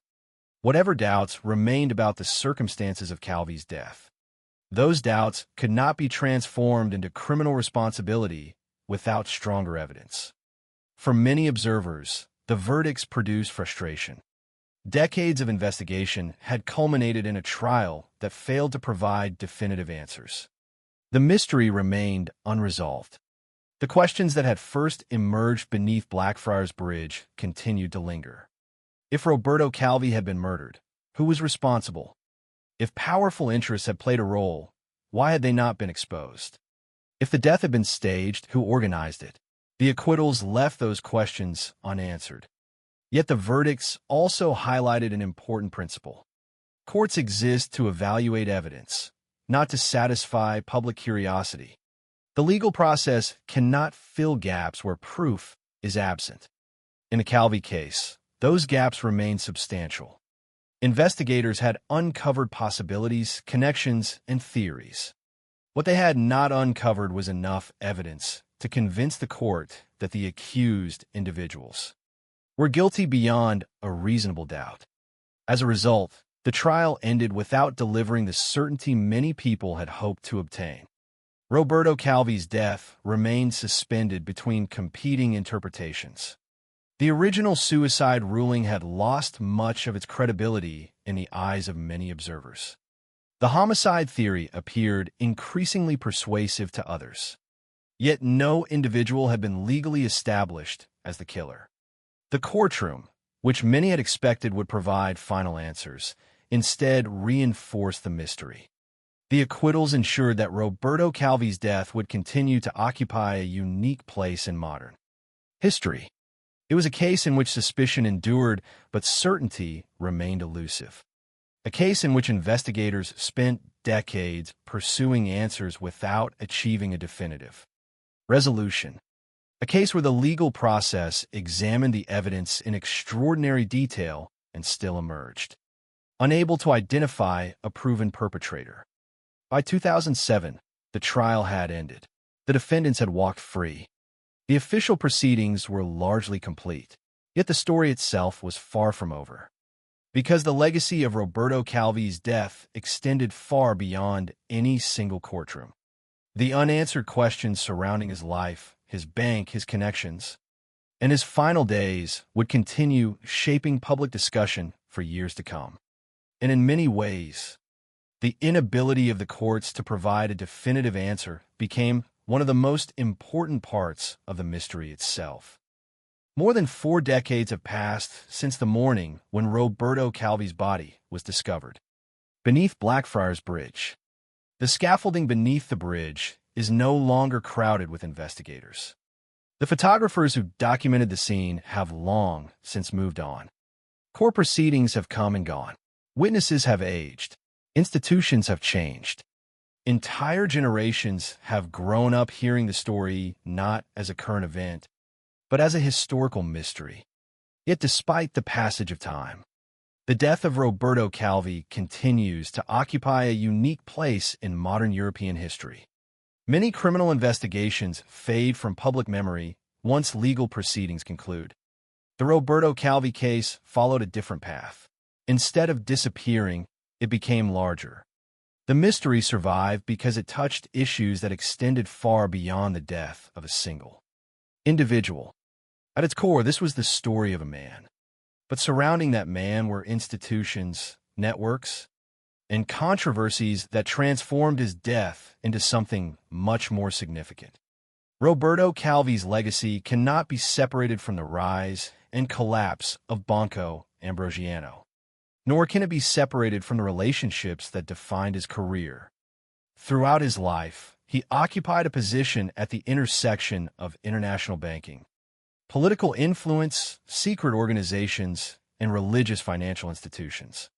Few individuals found themselves connected to so many controversial worlds at the same time. In death, those connections became impossible to ignore. The collapse of Banco Ambrosiano alone would have guaranteed Calvi a place in financial history. The discovery of massive discrepancies involving hundreds of millions, and possibly more than $1 billion, represented one of the most significant banking scandals of its era. The scandal damaged public confidence. It generated years of investigation. It raised questions about oversight, accountability, and the movement of money through complex international structures. Even without the events at Blackfriars Bridge, Banco Ambrosiano would likely have remained a subject of historical interest. Yet the mystery surrounding Calvi's death elevated the story beyond the realm of finance.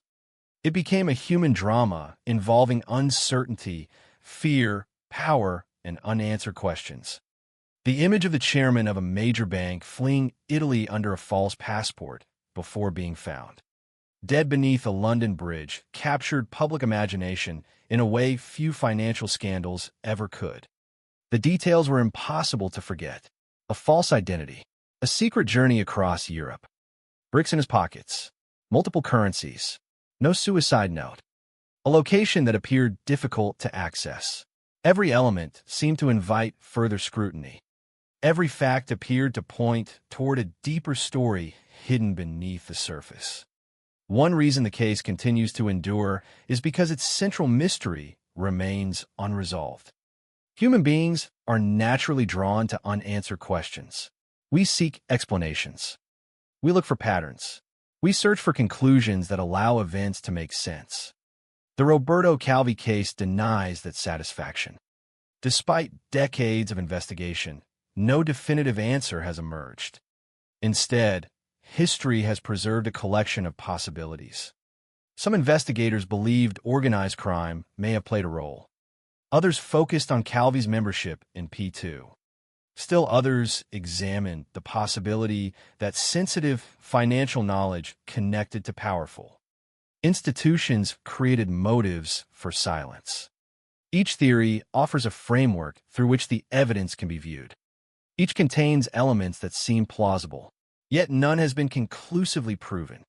As a result, the case remains suspended between competing interpretations. This uncertainty has become part of the story's enduring power. For historians, the mystery serves as a window into a turbulent period of Italian history. The early 1980s were marked by political tension, public distrust, and concerns about hidden networks of influence. The discovery of the P2 membership list shocked the nation because it appeared to confirm fears that powerful individuals were operating within structures largely invisible to ordinary citizens.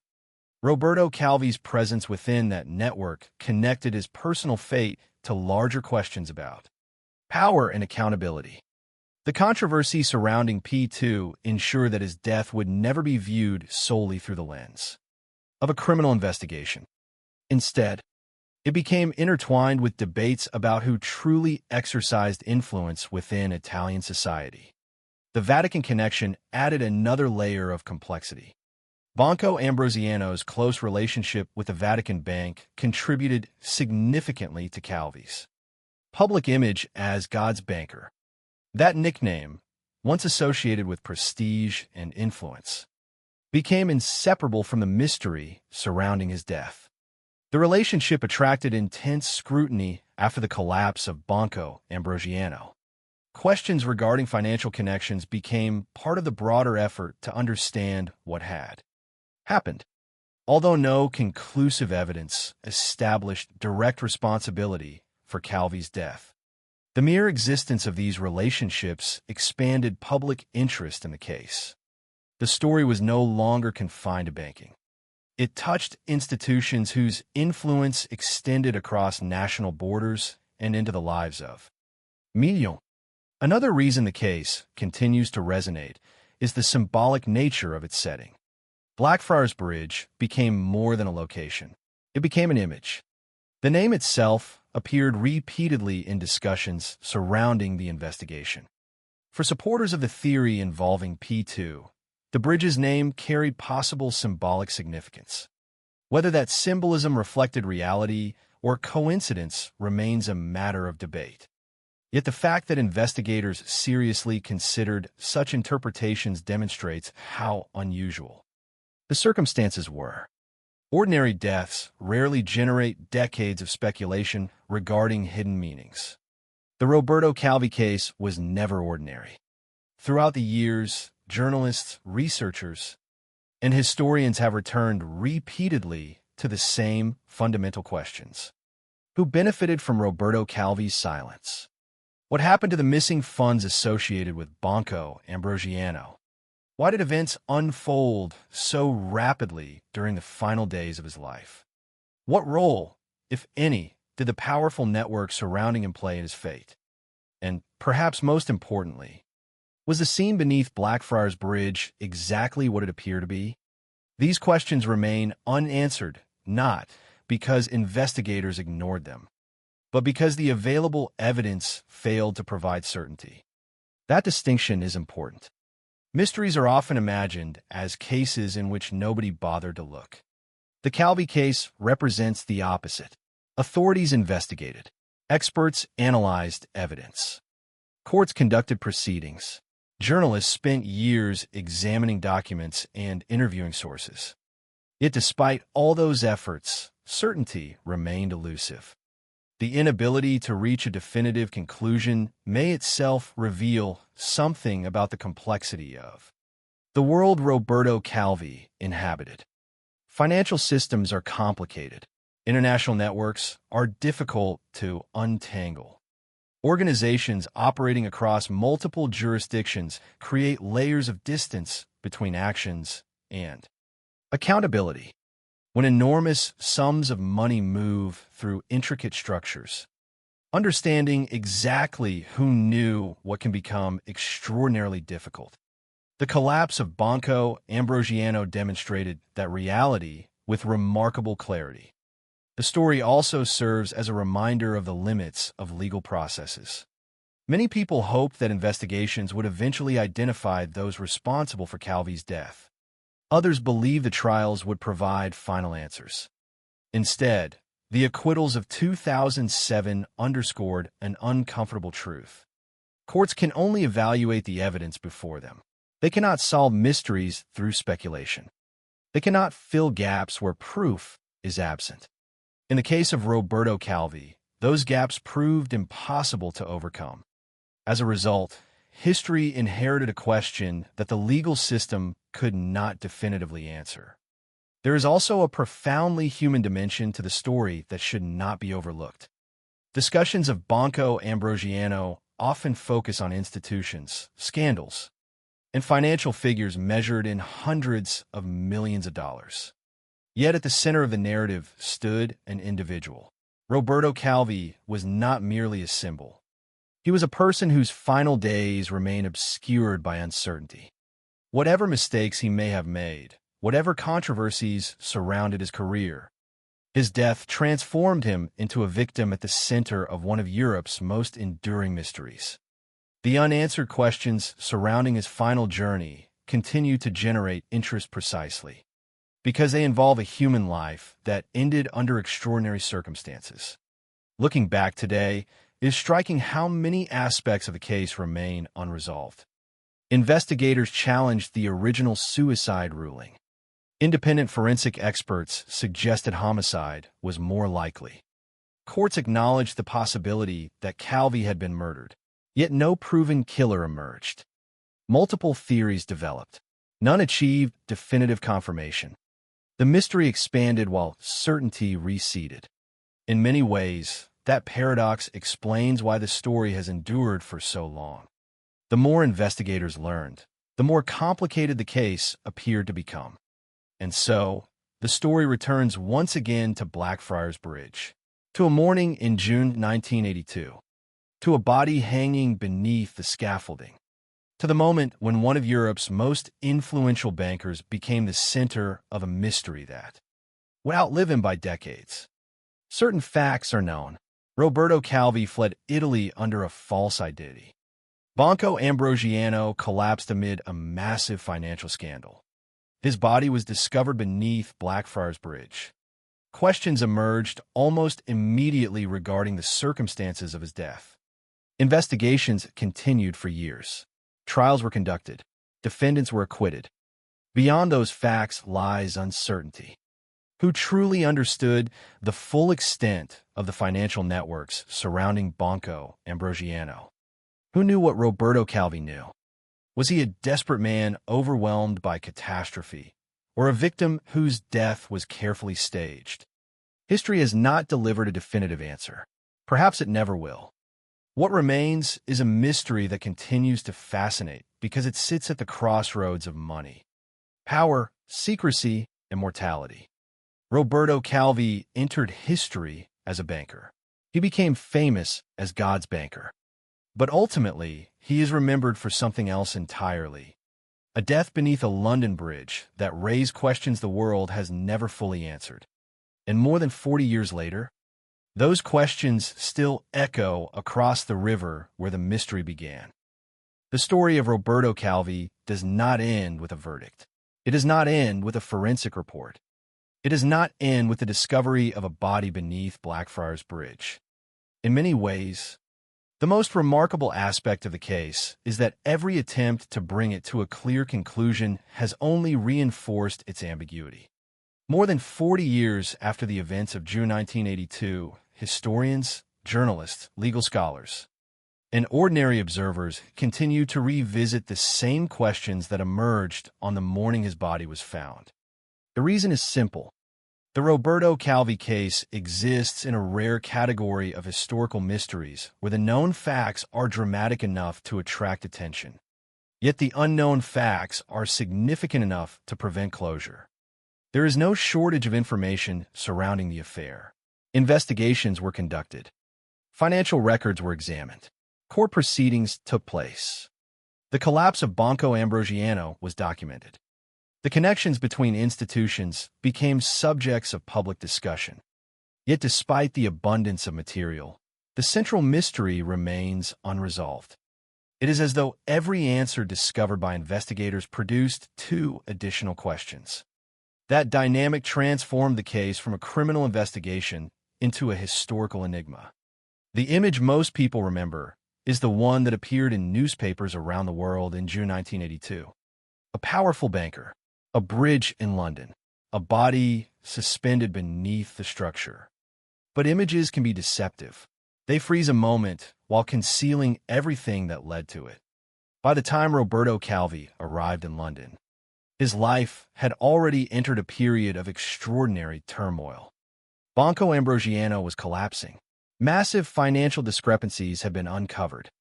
Regulatory pressure was increasing.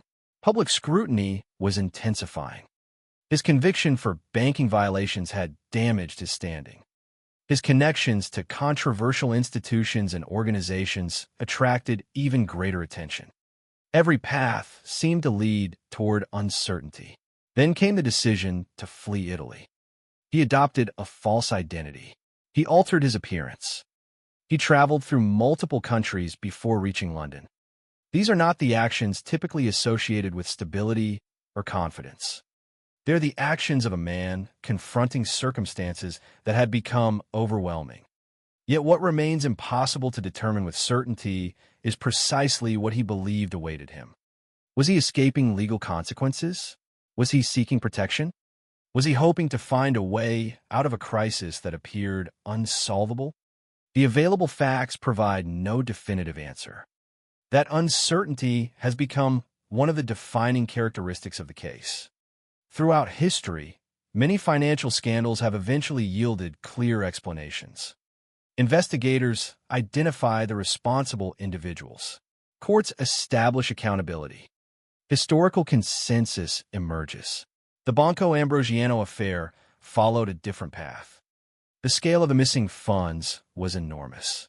The network of offshore companies was complex. The relationships between various institutions were difficult to untangle. Every layer seemed connected to another layer. Every revelation suggested the existence of additional information hidden beneath the surface. In such an environment, certainty became increasingly difficult to achieve. Roberto Calvi's death intensified that problem. Had he remained alive, investigators might have gained further insight into the operations of Banco Ambrosiano. He may have provided explanations. He may have answered questions. He may have clarified the roles played by various individuals and institutions. Instead, his death ensured that many of those potential answers vanished with him.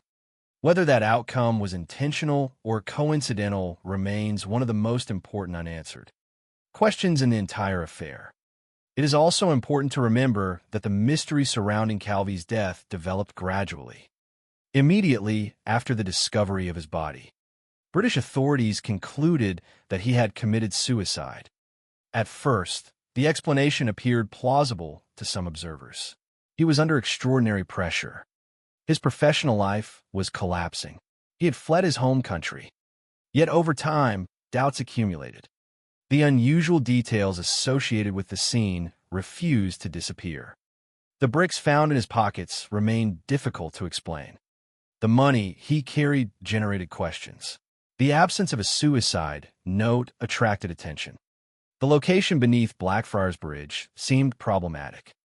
Later forensic analysis would further challenge the original conclusion. What began as apparent certainty evolved into uncertainty.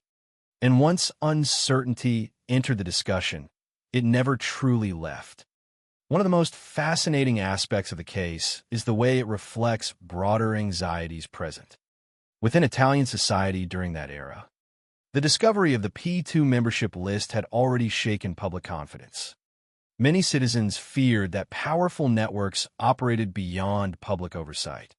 The Banco Ambrosiano collapse appeared to reinforce concerns about hidden influence and institutional secrecy.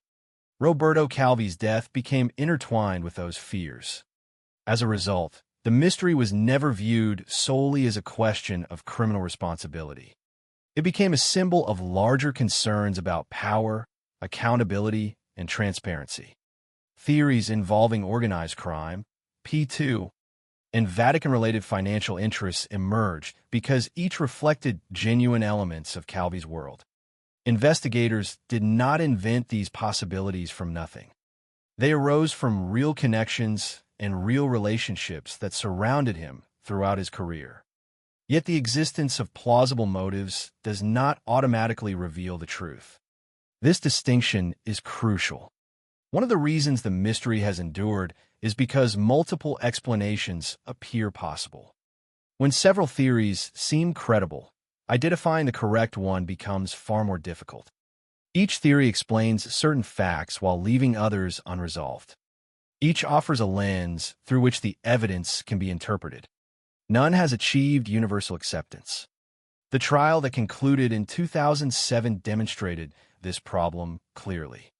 prosecutors attempted to transform years of suspicion into legal proof. Yet suspicion and proof are fundamentally different. The court required evidence directly connecting specific individuals to Calvi's death. That evidence was not sufficient. The acquittals that followed did not erase the mystery. If anything, they reinforced it. The legal process had examined the case extensively and still could not provide a definitive answer.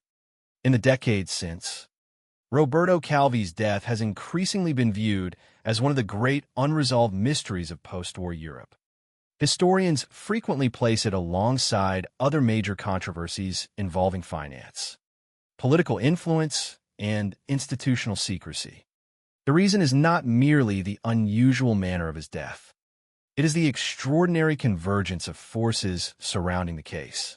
International banking, offshore companies, massive missing funds, secret organizations, powerful institutions, a dramatic flight across Europe, a mysterious death in London. Few historical cases contain so many elements within a single narrative. Yet perhaps the most enduring lesson of the Roberto Calvi story is not about banking or politics. It is about the limits of certainty. Modern societies often assume that every mystery can eventually be solved. We believe that enough evidence, enough investigation, and enough time will ultimately reveal the truth. The Calvi case challenges that assumption. Despite decades of effort, despite multiple investigations, despite forensic reviews and court proceedings, important questions remain unanswered. Some mysteries resist resolution not because nobody searches for answers, but because the available evidence can only take us so far. Roberto Calvi's story illustrates that reality with remarkable clarity. Today, visitors crossing Blackfriars Bridge may know little about the events of June 1982. The city around the bridge has changed. London has evolved. The financial world has transformed. Entire political eras have come and gone. Yet the mystery remains embedded within the history of that place. Somewhere between the documented facts and the unanswered questions lies the truth of what happened. To Roberto Calvi, whether that truth will ever be fully known remains uncertain. What is certain is that the case continues to captivate because it represents more than a single death. It represents an era in which finance, power, secrecy, and influence intersected in ways that were often difficult to understand. An era whose shadows still linger in the historical record. And at the center of those shadows stands the figure of Roberto Calvi, a banker, a fugitive, a victim, and the central character in a mystery that history has never completely solved. Even now, decades later, the questions remain. They linger beneath Blackfriars Bridge. They linger within the story of Banco Ambrosiano. They linger within every theory proposed to explain his final days. And until those questions receive definitive answers, the death of Roberto Calvi will remain what it has been for more than 40 years. One of the most haunting and enduring unsolved mysteries in modern European history. There's a particular kind of case that refuses to disappear. Not because it remains active in courtrooms, not because new evidence emerges every year, not because investigators continue making arrests. Some cases endure for a different reason entirely. They survive because they expose a gap between what happened and what can be proven. They leave behind a space that facts illuminate but never fully fill. The death of Roberto Calvi belongs to that category. More than 40 years after his body was found beneath Blackfriars Bridge, the case remains suspended between certainty and uncertainty, between evidence and interpretation, between history and mystery. Looking back across the entire story, what is perhaps most striking is how dramatically Roberto Calvi's life changed in such a short period of time. For decades, he occupied one of the most powerful positions in Italian finance. He led Banco Ambrosiano, one of the country's most important private banks. He oversaw international operations that stretched across multiple continents. He maintained relationships that connected him to influential institutions. Journalists referred to him as God's banker, a title that reflected both his prominence and his association with the Vatican Bank. From the outside, he appeared to represent financial success at the highest level. Yet history repeatedly demonstrates that positions of great influence often conceal extraordinary vulnerability. The larger the institution, the greater the consequences when something goes wrong.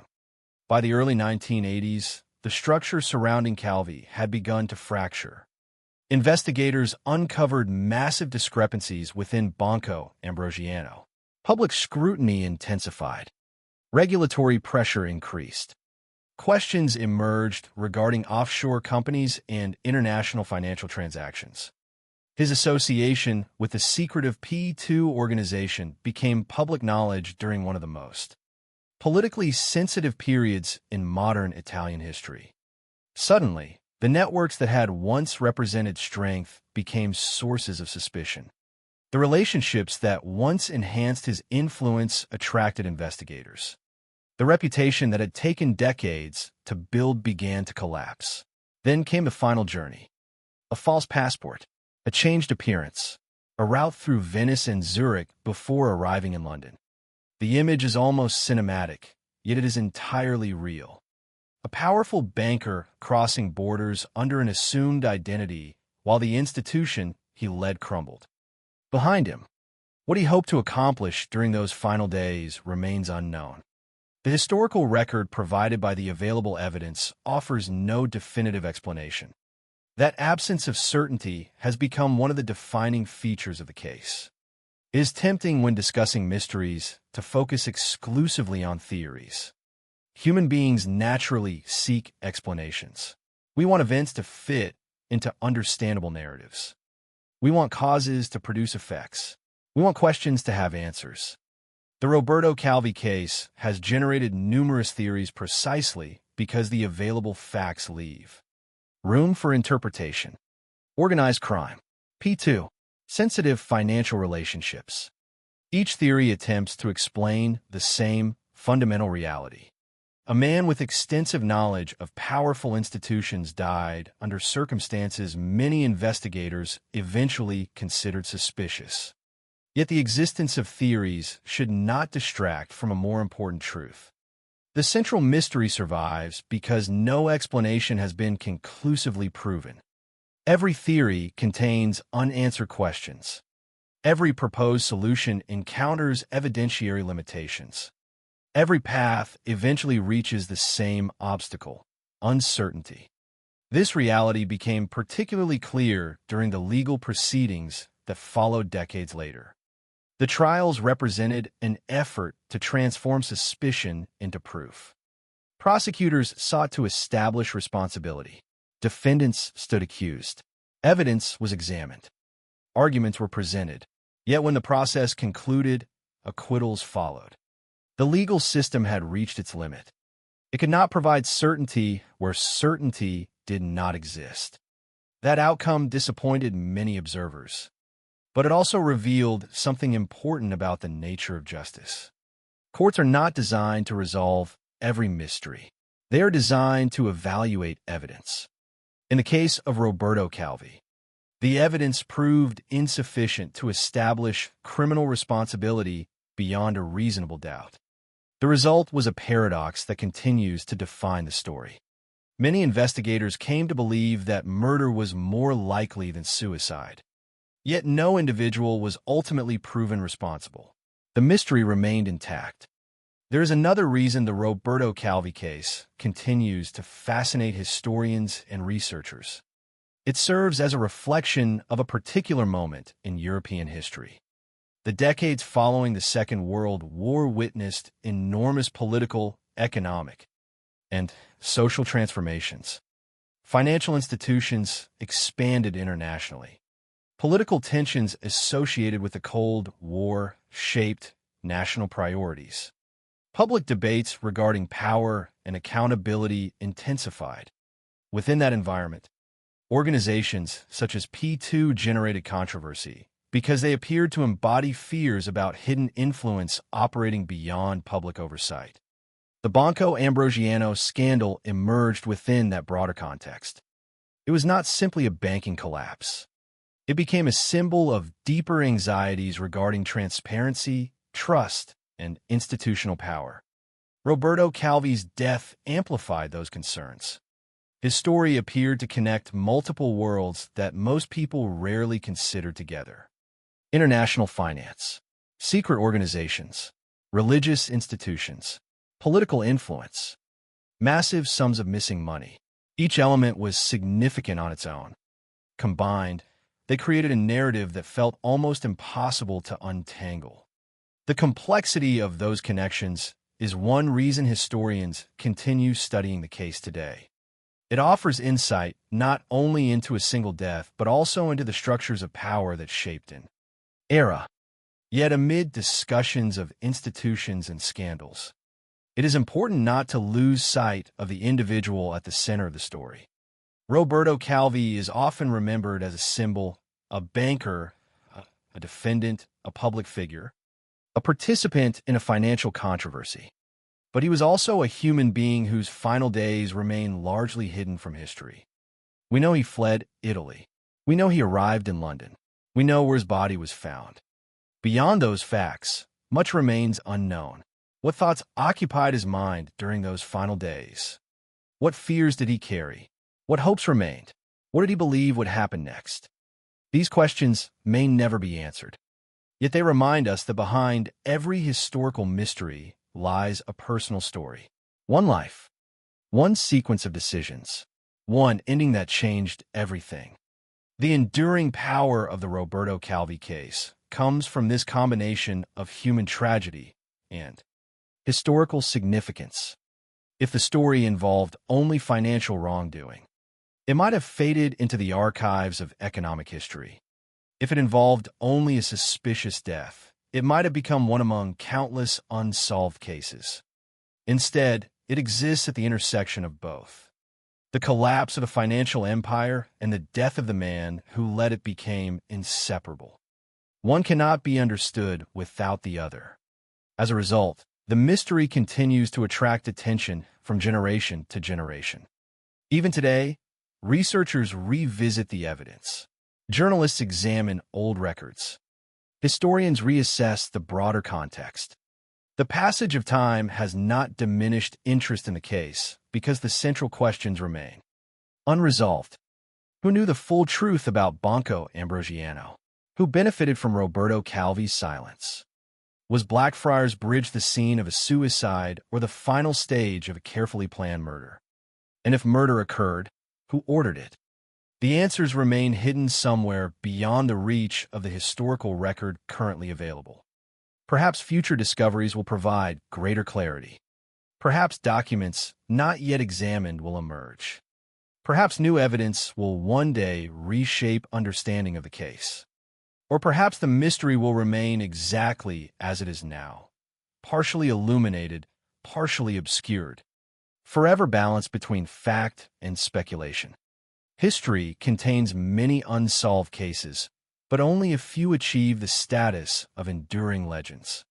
Roberto Calvi's death beneath Blackfriars Bridge has earned that distinction, not because it offers dramatic answers, but because it refuses to provide them.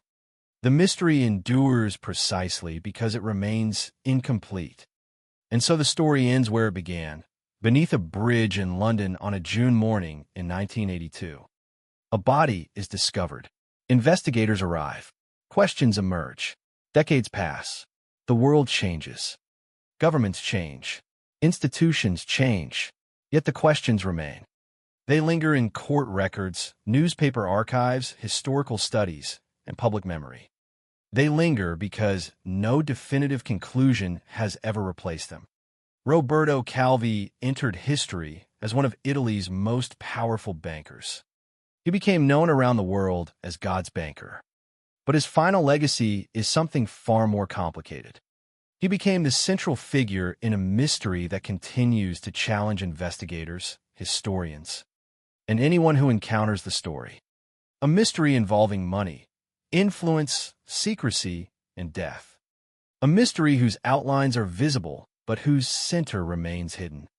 And until that center is fully revealed, if it ever is, the name Roberto Calvi will continue to be associated with one of the most compelling, unresolved mysteries of modern Europe. A story whose final chapter has never truly been written.